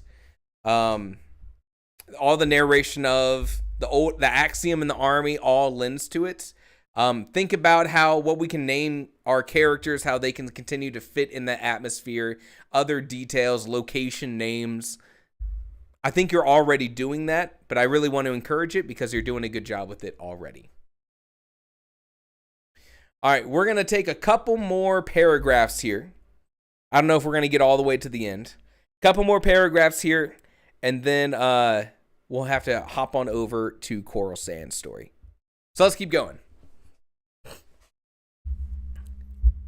I suppose you're wondering. No, I am not Jordan Peters. Wait a minute. I already know you didn't cash out hitting the Powerball. Who or what you were running from doesn't really matter unless it does. I swiveled my gaze to meet his. So does it? He didn't answer for a moment before averting his googly eyes. I suppose not. I was about to call him out on the lie when I noticed his right hand jammed in his jacket pocket. Thinking back on it, it had been there the entire time. And it dawned on me I hadn't patted him down after the bag searches. I eased my left hand under the dash and pulled the Beretta 9mm from its magnetic holder. I rested my elbow on my hip and leveled the pistol at him across my waist. Mind showing me what you have in your jacket pocket, Jordan? The Control F is getting you. Is his name Jordan? Seeing the pistol, his eyes went wider and lost that googly eye, creepy stare. He licked his lips and his voice quavered. You really, really don't want to do that, Nat. Show me, I insisted, giving the muzzle an emphatic twitch. His right hand eased from his jacket pocket, tightly clenching a black oblong object. It was my turn for widening eyes. I hadn't seen a dead man trigger since bomb training in Iraq. Well, shit, this is awkward. Bomb in the duffel bag under the cash? Yes. I gave a nervous laugh and swallowed as my stomach nodded. How about you safe that thing? I don't think I will, just Nat. Temptation is, unfortunately, an all too common human failing. Just what an interstate trip needed. A not-so-Mexican standoff. That's where we're going to stop. Cora B, fantastic writing. Big fan. Love it. I wish we could spend more time going over it. I know this chapter is going to conclude with a bang. Do you get it? If you would like to talk now, Cora, you can. You are allowed to comment to your heart's desire. Let's see if there's any other things that I want to mention here. I feel like you did a really good job with this first chapter. I think so far what we've got, and of course, there's more to the story. And Cora, if you are interested in sharing this first chapter to get more feedback from others, I would highly recommend, of course, putting it in the Discord. Totally up to you. It seems like we have some people who would love to see what happens next. I love the atmosphere. I want to see you lean more into the atmosphere as you continue writing your story. I don't want that to go away. As the atmosphere changes, of course, maybe, the descriptors that we use are changing. But I like where you're going with this. I'm interested to see. I think here's something I'm glad that you did, Cora. When you have a character like Just Nat,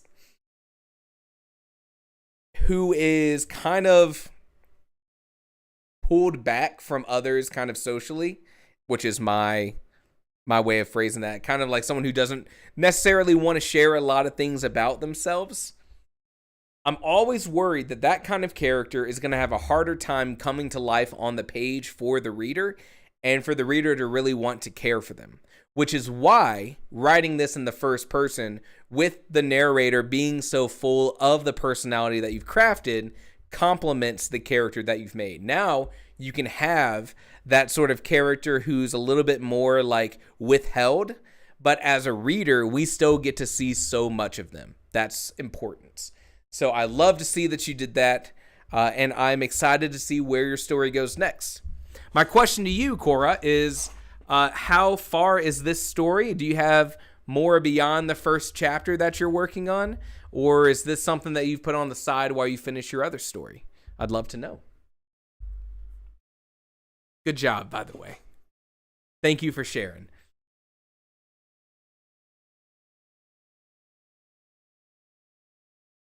While Cora answers, snippets of the next 2 chapters and a rough outline for the rest. Don't give up on it. I know you have a lot on your plate with the story that you're currently putting out.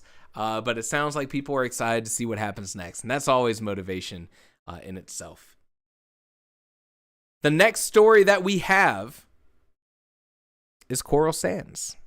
Let me read you the blurb of Coral's story, if I can find it.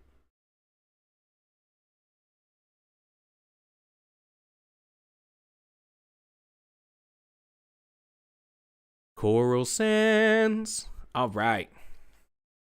We got a theme between these two stories. And I did this. I did organize our stories that we're breaking down on stream based on some conversation I want to have around them. Tomorrow we're talking about prologues. I chose two stories that one has a prologue and a first chapter, and one is Kaylee Dragonfly, who submitted their prologue. And we're going to talk about the role and the function of the prologue in the story. And what is it supposed to do? When do you use one? When do you not use one? All that good stuff. So tomorrow is the prologue day. Let me read you the blurb for Coral Sands' story. And then we'll start talking about that one. All right, so Coral, we have the story currently titled Swimming in Friends. And here's the blurb. Military brat and swim team USA hopeful Rhea doesn't do friends. So when they move again, they aren't looking for any new ones. A new school is jarring enough, but to be a freshman in a new state as a non-binary person is probably the trifecta of suckage. And the new friends they accidentally make keep showing up. Something that they aren't used to. Nice. So I'm interested in what we're going to see here. I did some perusing of all the stories just to make sure content-wise it'll be appropriate for the stream, but also to make sure we had something to talk about for each story. And yes, I did notice we got a military theme today. Who am I talking to? Coral Sands. Yes. No, I'm going to say Corby. Coral Sands. I am going to do the same thing I did to Cora's story. I'm going to zoom in, raise the font size, make it where hopefully people can see. So I'm sorry if that potentially ruins some of our formatting. Looks like we just fit in. Cora B and Cora O. Classic. Oh, classic. All right. Let me let the dog out here real fast. No barking, though.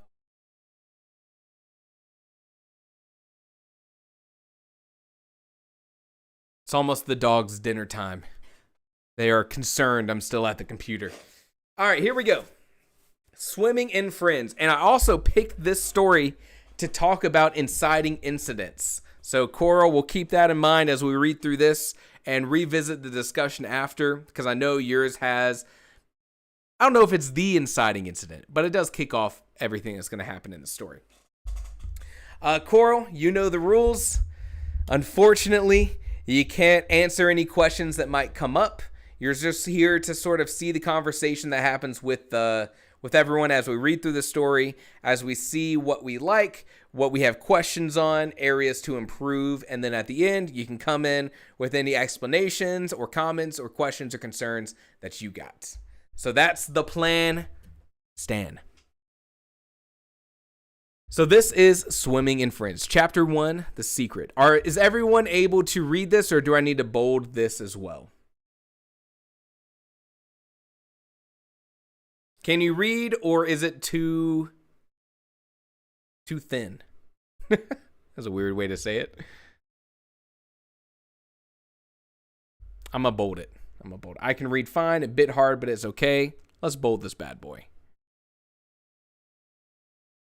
And then there we go. I can read this just fine. Nice. Okay. Swimming in Friends, Chapter 1, The Secret. Bang! The gun went off to a volley of cheers. Rhea and the other swimmers dove into the cool, crisp water. Their heart pounded as they pushed themselves to the surface and into position in the lane to start a backstroke. These races are quick. Rhea needed every second if they wanted to win the 200-meter race. They made it to the other side and completed a textbook turn, pushing off the opposite wall with their legs. When they came up for air, they were neck and neck with the other swimmers. The next turn was approaching quickly. Rhea took it first and was able to pull ahead. The swimmer to their left was nipping at their heels, though. 2 more turns.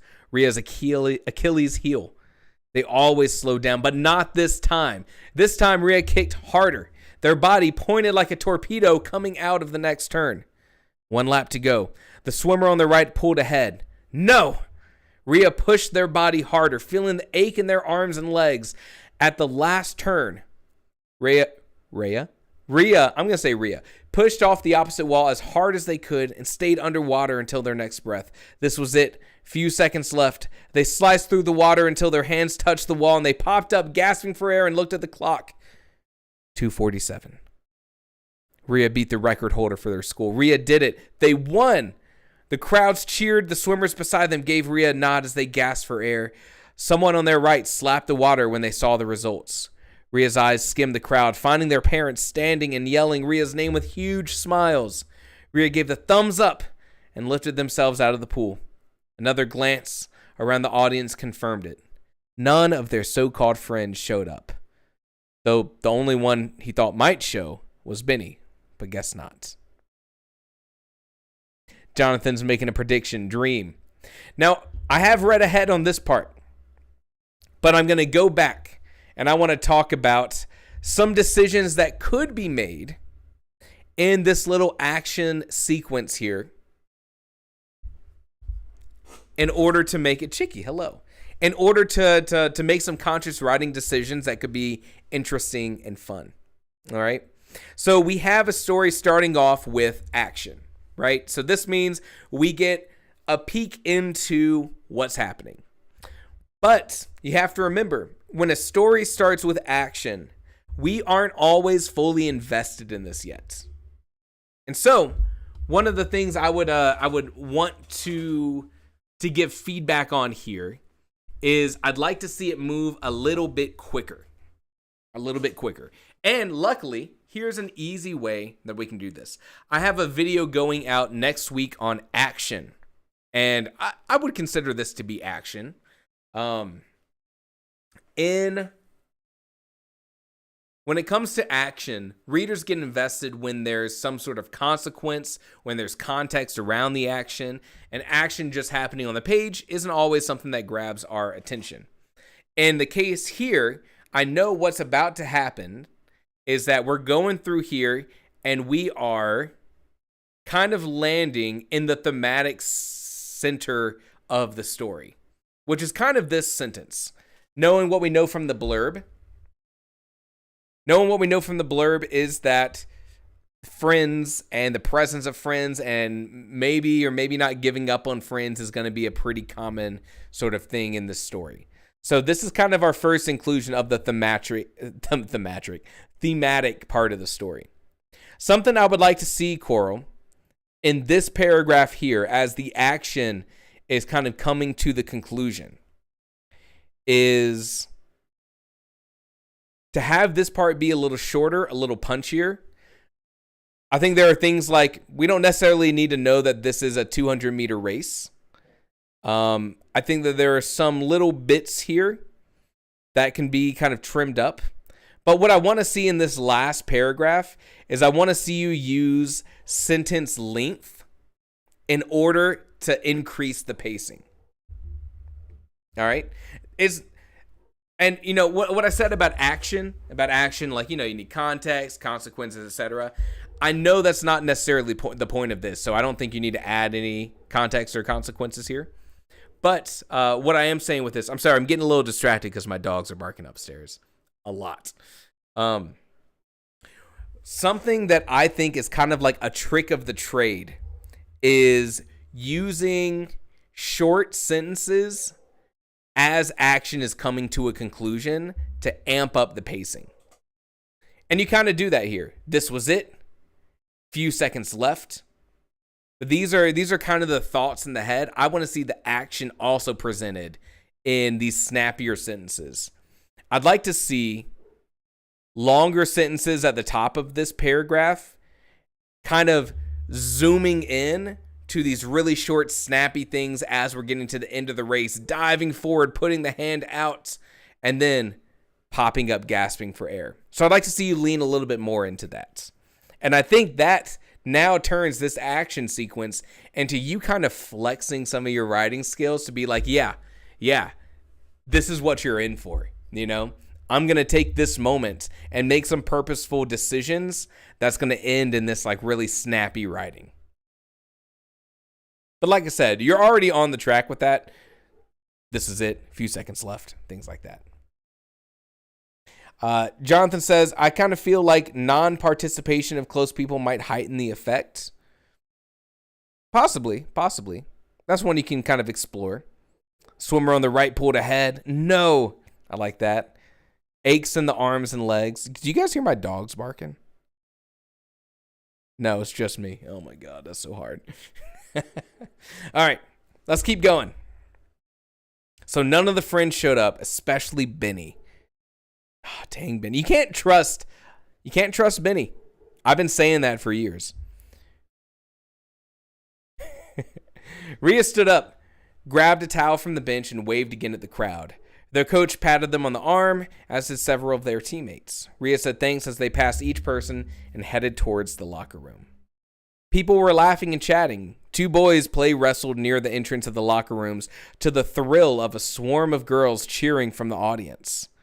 Rhea snuck past them into the private locker room, frowning at the silliness. She's so serious. They're so serious. Rhea heard their name as they entered, but they ignored everyone. They only wanted to shower, dry off, get their medal, and go home. Rhea might even let themselves have some non-dairy ice cream to celebrate. Woo! They shouldn't because of their diet, but they were technically off-season, so maybe. So that makes me think that this was the conclusion, the last race of the season.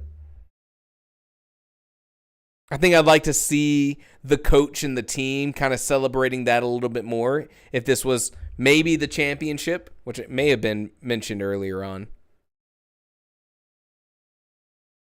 I don't think so. So I think I'd like to see that mentioned. Maybe people holding signs out in the audience that are like, take state, win the championship. That would also get us a little bit more action in the crowd, which when the focus kind of shifts a little bit to the parents and the fact that Benny didn't show up might be a little beneficial. By the time they got home, all of the adrenaline from the race had gone. Most of their social battery was zapped, and they hoped to bundle themselves in a big fluffy blanket on the couch and eat ice cream. The fact that they were supposed to meet up with some people at the local beach was melting away. They could wait until tomorrow. All right, this is good. We're peeking into the motivations of how I'll pronounce Rhea, right? So now this is making me think, is the fact that the friends aren't showing up for Rhea's fault? Kayla says, drown him. Mom and Dad, however, had other plans. Dad threw the keys on the counter. Mom picked them up and placed them with the other keys in the bowl. Dad's mad. They shared a look and turned towards Rhea. Rhea stopped their mission for ice cream mid-kitchen. Rhea. It was the tone that gave it away. How many times had they heard it? Mom and Dad had been acting weird the last few days, so whatever was the secret, they would spill it. Mom frowned. I know now isn't the best time to bring this up, but I figured we could talk this over, maybe over some ice cream. Dad rubbed her arm. Talk about what? Rhea wondered. Your mom didn't get a local billet like she wanted. I also don't know. Someone help me with a billet. What's a billet? Your mom didn't get a local bullet like she wanted. This is Coral Sands chapter. Billet is your positioning in the military. Thank you. I see. There's our connection. Rhea's eyebrows lowered. I know we promised we would stay here, but the job I wanted ended up going to someone else, she said. So what does that mean? Rhea already knew, but they wanted to hear it directly from her. It means we have to move again. Without thinking, Rhea balled up their fists, their hands, their short, stubby fingernails pressed into their palms. Rhea took a deep breath. Maybe it wouldn't be bad. Perhaps it's just another city.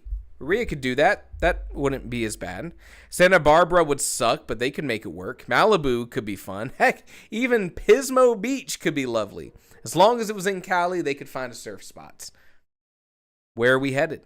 Rhea was proud of themselves for not yelling and even looking at the bright side of things. They were professionals at this moving thing. What was one more move? People are trying to predict what's going to happen in the story. Who knows? Who knows?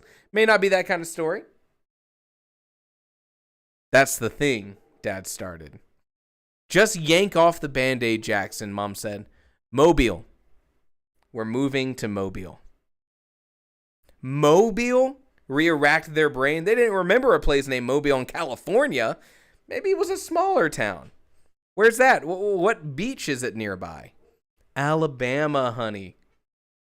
Mom's blue eyes searched Rhea's as the puzzle pieces finally slotted into each other. Into each other.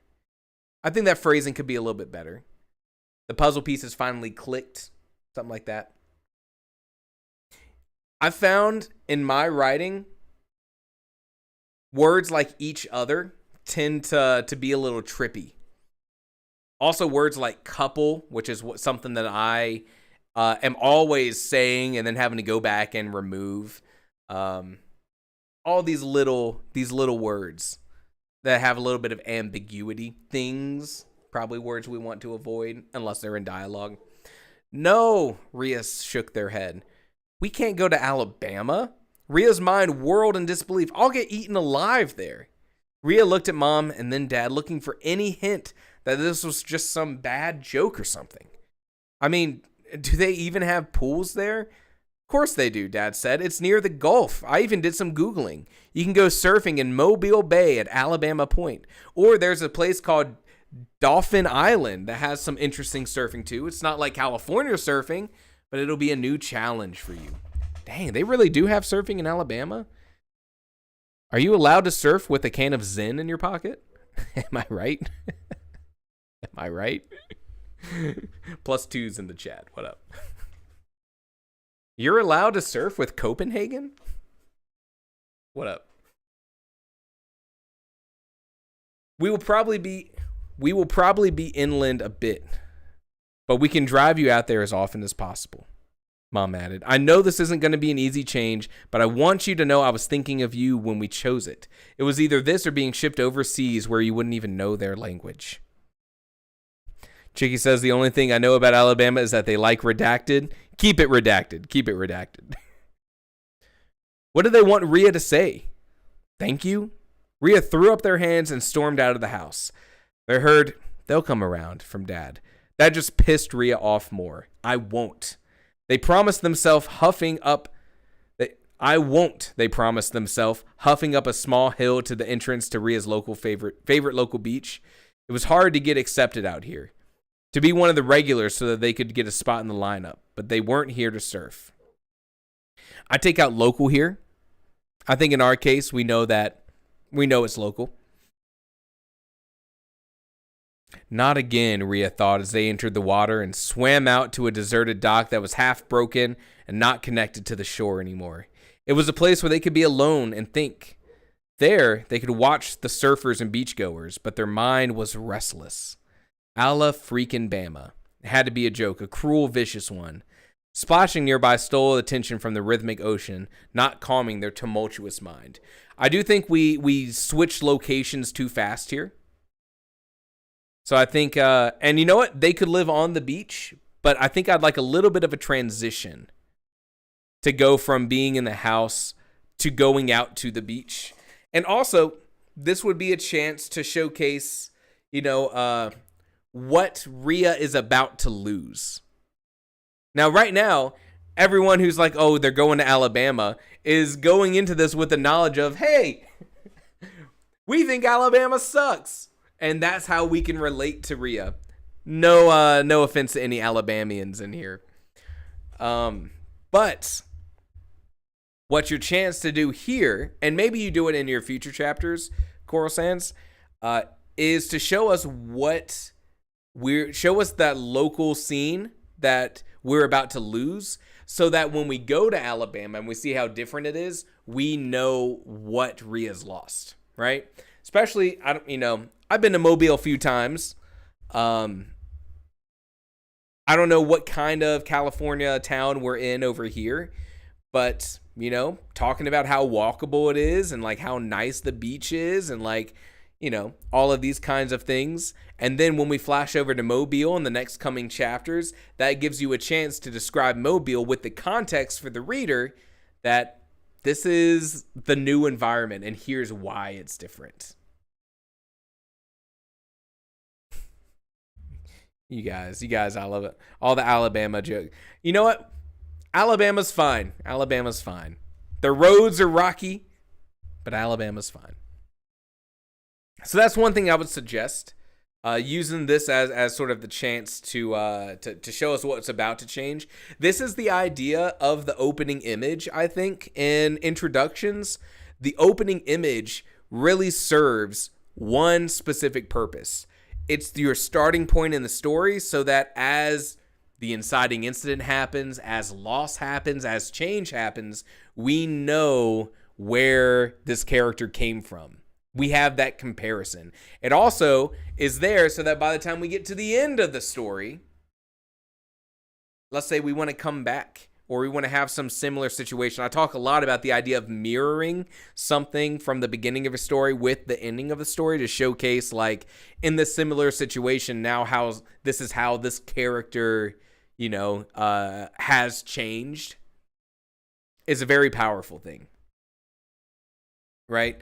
So, just even with the limited knowledge I have of your story, right, I could already see at the big climactic resolution of your story, now Rhea's out there swimming their heart out, trying to win this competition, but this time, the friends in the crowd. Or this time, maybe they can't go do this race because of X, Y, or Z, and it's only because their friends showed up at that final race that they were able to accomplish that.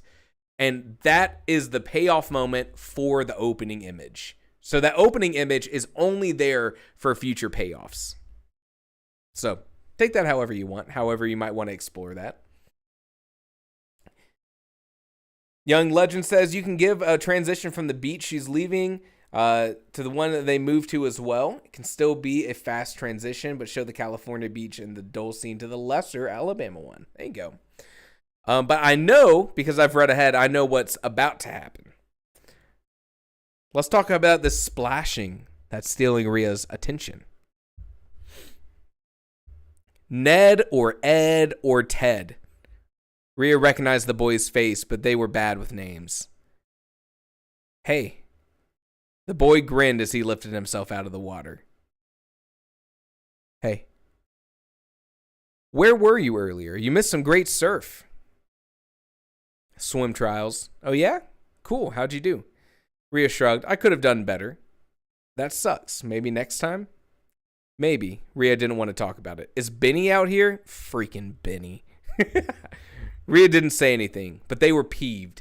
Benny didn't attend the trials like he said he would. Benny was probably the closest thing Rhea had to a friend, but he was more of an acquaintance, someone they'd seen a bunch at the beach. Benny had given them some tips through the year and sometimes saved Rhea a spot in the lineup for the surf. So I think we can get some of this information through implication, or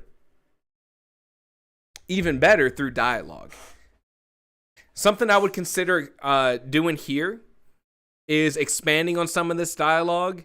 These sort of hey moments are the kind of things I try to avoid in my own writing personally, because, I try to avoid writing things like, hey, how's your day going? Good, how's your day going? Those kind of traditional kind of things that we do here. Whether or not you want to skip this or try to turn it into something a little bit more, I would push that. Where were you earlier? You missed some great surf. Swim trials. Oh yeah, cool. How'd you do? I think this line could be improved a little bit. I could have done better. See, we know that Rhea won the whole thing. I could have done better. Brutal line. Brutal line. That sucks. Maybe next time. Maybe. Is Benny out there? So I think at this point, where is it? The boy shook his head. Max says he got grounded for getting detention again. I think there's something we could do with this sort of description of the relationship between Benny and Rhea to either have it be implied or to have it come out in dialogue. And I think that would be a better approach to setting this up. And you don't have to spend a lot of time on it. But like, is Benny out there? No, Max said he got grounded for detention again this time. Was he supposed to be at your swim trials? Rhea doesn't say anything. You know, you two have been stuck to the hip since you tackled that big crashing wave, and you know, some sort of dialogue that implies that this is kind of like their best friend. The boy shook his head again. Max says he got grounded for getting detention again. What did he do this time? Rhea asked as they looked over at the boy. He had short curly hair that was sun-kissed gold. Like all the surfers, his tan skin showed all the hours spent in the ocean. He wore black board shorts, and that's when Rhea realized he didn't have his board with him. Where's your board? One thing I would say here, from my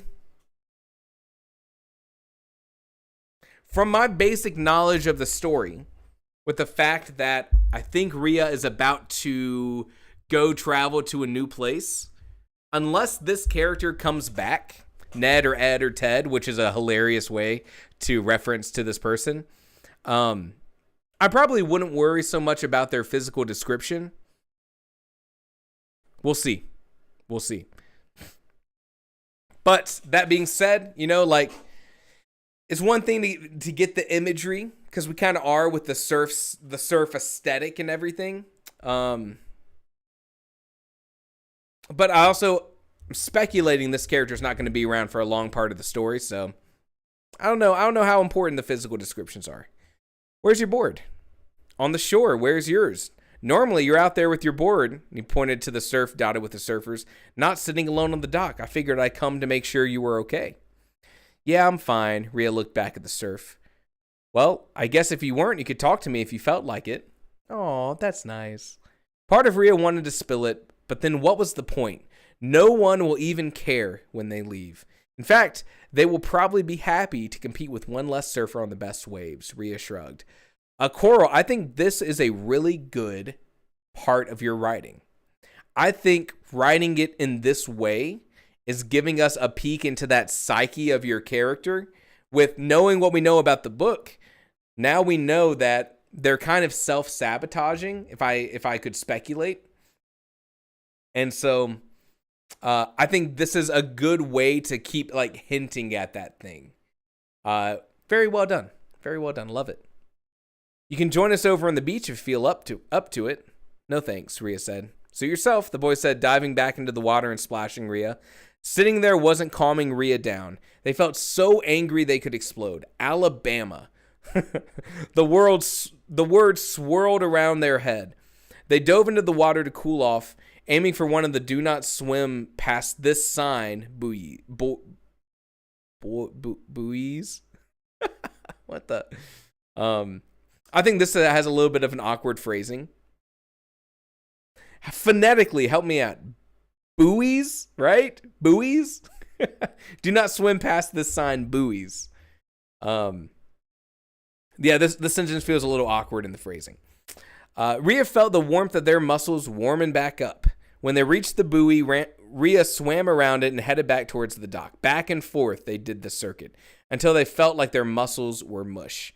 I would expect to see something about how they had just finished doing their race, and maybe their muscles are already sore, but they're still pushing through it because this is how they deal with their emotions.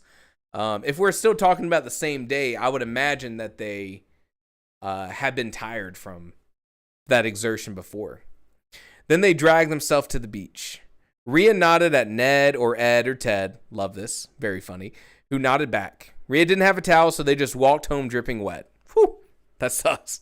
The warm sun dried them as they walked, and they were about halfway home when Rhea saw Benny driving past.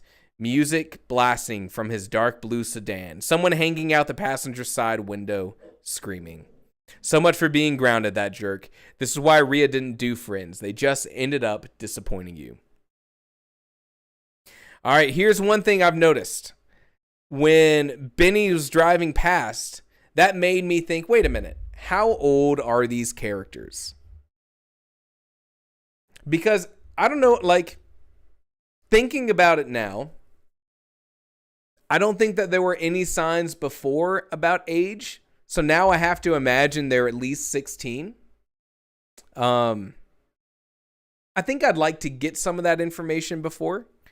Even at least hinted at or implied or something like that. If possible, I think... If possible, where would we put that? Also, here's a question for you. For the chat, hello. I know, dang it, Benny. This is classic Benny vibes. Classic Benny behavior. Here's a question for you all. Except for Coral Sands, who's not allowed to talk yet. Question for you all. We did not get any physical description of our main character. But we did get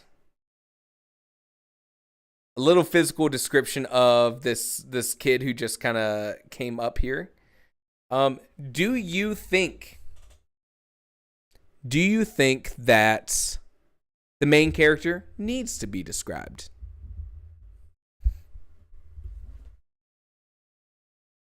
What do you think? Is that a first chapter thing? Is that a first, second, third, fourth chapter thing? What do you think? Jonathan Cloud has a good idea. You could work in 9th grade swim team or 8th grade if they're about to graduate, if it's the end of the year. I do think they need to be described, yes, from Chicky. Corby, up until this point, no. Young Ledger says, not always. Lets the reader build the image for themselves. Kaylee says, I would have really, really liked a description. Coral, I think specifically because you were writing a non-binary character, it would help the reader a little bit to have some physical description to go off of. Not saying you have to say, like, this person was born, this way or that way, but some sort of reference that we can have for them.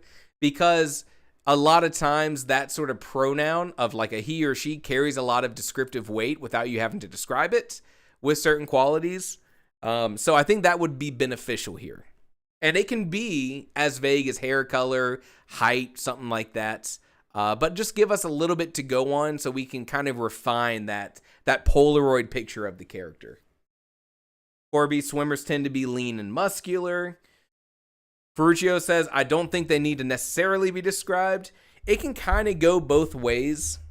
There's also always this question of, if you are going to work on character descriptions, at what point?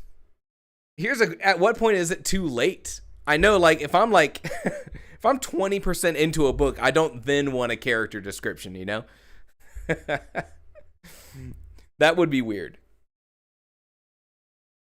I like to know what the characters look like immediately. That's what Kaylee says. Because I am amphantasic and I can't visualize. Aphantasic. Tasic? And can't visualize. There you go. I like to do twirled small strands of black hair, things like that. Skin color, maybe body type, hairstyle. And, this is all... reader feedback. It's still totally up to you whether or not you want to apply it or not. Totally up to you. The only description that we have is that they have nails. I think it was short nails. I would say the most feedback I would give on this, Coral, is some parts of the story move too quickly. Here's their short, stubby fingernails. Some parts of the story moved a little quickly. We talked about the traveling between the house and the favorite local beach. I would also say, I think I would like a little bit more in terms of, where is it? As they entered the water and swam out to a deserted dock that was half broken and not connected to the shore anymore. I want to see this place. And I'll tell you why. Because you've chosen a location that I think is super interesting. When I was this age, I couldn't think of a cooler place to go to than like an abandoned dock in the middle of the water, you know? That sort of isolation would be like such a cool thing, you know? And because I feel that way personally about that kind of little location, I'd like to see more about that dock. And again, we're talking chapter 1. I don't know how much of this location is going to be pertinent for the rest of the story, so it can be fairly short. But the fact that like the only description that we kind of get of it is that it's half broken and not connected to the shore anymore. Maybe spend some time here giving us some vibe of the atmosphere. You know, there they could watch the surfers and the beachgoers. Build that scene out. That's what I'd like to see. Let me see, like, instead of saying, here's where we could watch it, give me a little scene of someone crashing in the water, or, you know, the chuckle that Rhea gets when someone crashes and is like, I wouldn't have crashed there. Like, I'm going to miss this beach. Like, kind of build, especially if this is that favorite local beach, you can kind of build a little bit of memory into the description. So I think we move a little quickly through that. I love Ned or Ed or Ted as a descriptor. And the fact that we get to use it again later on, Ned or Ed or Ted, is very fun.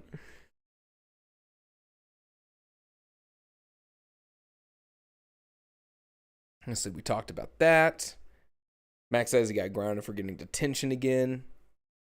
I think some of this, I think a lot of Rhea's responses are so short. I think it's unfortunately making it harder for us to get in Rhea's head. Now we have moments like Rhea didn't say anything, but they were peeved. But like, I kind of want them to say something and maybe apologize to Ned or Ed or Ted for snapping. And maybe that doesn't fit the character. Maybe you can find a better way that is appropriate for that character. But remember, we get so much through dialogue. So much through dialogue. In a perfect world, all of your world building and exposition, character relationships, is all developed through dialogue, right? So I think this could be expanded a little bit for dialogue as well.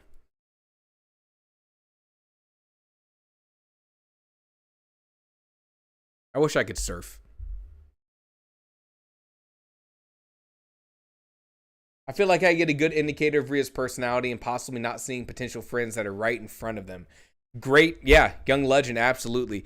Coral, you did a great job in presenting someone in a story who cares about the presence of friends, but keeps sort of unintentionally sabotaging themselves from recognizing or capitalizing on developing friendships.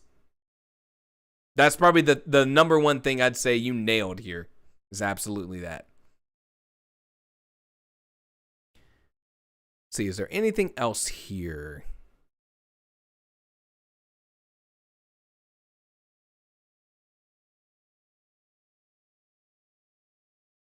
I feel pretty good about this. I'm interested to see in your next chapter whether or not you are going to take us immediately to Alabama, or if there's going to be any more time that we spend here in California. All right. Coral Sands, I am unlocking the chat capabilities. You can now comment back. And I'd like to ask you, how much of this story do you have down? Do you already have the next chapters written? Or is this something that you're still developing? Hello, hello. Carson's dog, you're unmuzzled.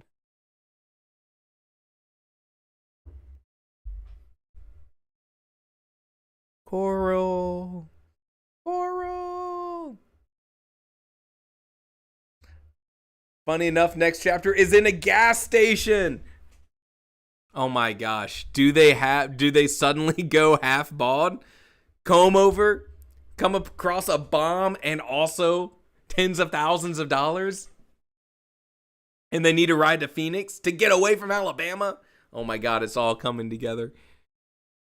Shared universe. The Korra Coral shared cinematic universe. Nice. So you say you got about half of the story done. What's your projected total word count for this?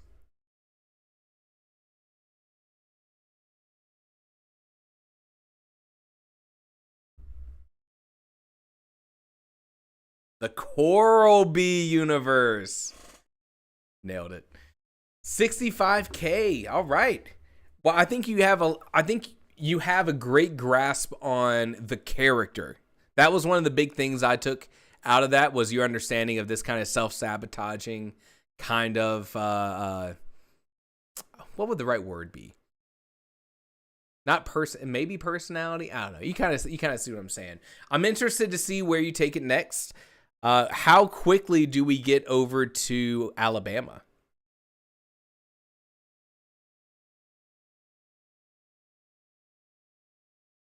And I was pronouncing it Ray. Interesting.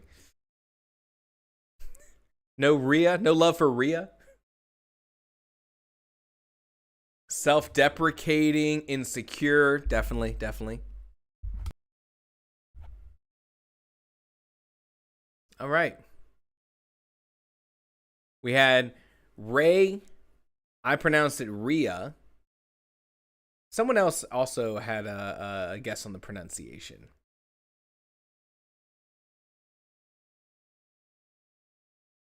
Yeah, I knew I was probably saying that one wrong. But once you commit, you got to commit. Next chapter, they're in Alabama. Ray, that was it. Yeah, we moved a little quickly in some scenes, Coral. I would say don't be afraid to expand on the word count of that first chapter a little bit. Because you have such a good grasp, at least it feels like, on Ray, I would say lean into that. Give them that chance to sort of be present on that page. Because that's definitely one of your strong suits, is that character's interactions with other people and not seeing the friends that are right in front of them. The guy who's Ted or Ned or Ted or Ed who swims all the way out to see if they're okay. Honestly, that's the hero of the story. And please tell me freaking Benny gets their comeuppance. Look, everyone, if there's one thing you take away from this live stream, don't be a Benny. Don't be a Benny. The Bennies are in the duffel. Don't look. Freaking Benny. You have to read it to find out. If anyone is interested in checking out that story, maybe Coral will be kind enough to share the next chapter in the Discord. But also, Coral, I don't know if you guys knew this. Every now and then, Coral live streams and does some writing on stream. So you should keep an eye out for, is it Novel Quest? Is that correct, Coral? Novel Quest? Coral Benny, yes. Benny, no. I don't know if Coral works on their story on live stream, but you know what? The Writing Quest official channel, let's go. I tuned into this 24-hour writing sprint that the London Writers Salon was doing. I just tuned in for a couple hours, but it was like the kick in the pants I needed to just do some writing. Do another, 2,500 words. So anytime you get the chance when one of your friends is doing a little writing live stream, it can be a good chance to get some writing done yourself. And I'm literally working on the story during lives. Coral, that's what I like to hear. That's awesome. Coral has posted in the share your links before for when they are hosting live streams. So maybe, Coral, if we got some interested parties, next time you're doing a live stream, give them a quick ping. Ping. All right. Here's what I would love from you all. I'm still figuring out how to best run these kind of streams. If you would want to give me some of your feedback on the live stream in the Discord. Jonathan Cloud, if you go to writing resources, one of the last things I posted in there was a link to the Writers Salon, the London Writers Salon event. That was like a one-time event, but they have a lot of stuff going on there. You can check it out there. London Writers Salon, good resource for writers. Yeah, let me know in the Discord, because this chat's going to all disappear, but let me know in the Discord if there's anything you'd like to see tweaked, changed, way that pacing can be improved. Do we need to read every single word or not? Is there another way to approach it? Whether or not you liked the performative audiobook experience from Carson Long, whether or not it was a disaster, you let me know. We're doing the same thing tomorrow, and we're also talking about prologues. So if you got nothing else to do, come hang out. I had a great time with you guys, and I got a lot of thoughts about prologues, including what likely is the most underrated writing theory video ever made on the Game of Thrones prologue. Some say that no one's seen it at all. I made this video, and it's so good, and I accidentally had it released at midnight instead of 4 p.m. Don't know how it happened. No one ever saw it. Oof. Big oof moment. I'm so interested in learning more about prologues. I have a lot of thoughts about prologues. I can't wait to talk more about them, and I would love to hear your thoughts on prologues as well. And maybe I can swing this somehow into more content for the channel. I learn by talking with you guys. When you throw out your opinion and you're like, Carson, you don't see it, but the prologue is great for X, Y, and Z. I'm like, dang, you're right. And that helps me be a better writer. So I like hanging out with you guys.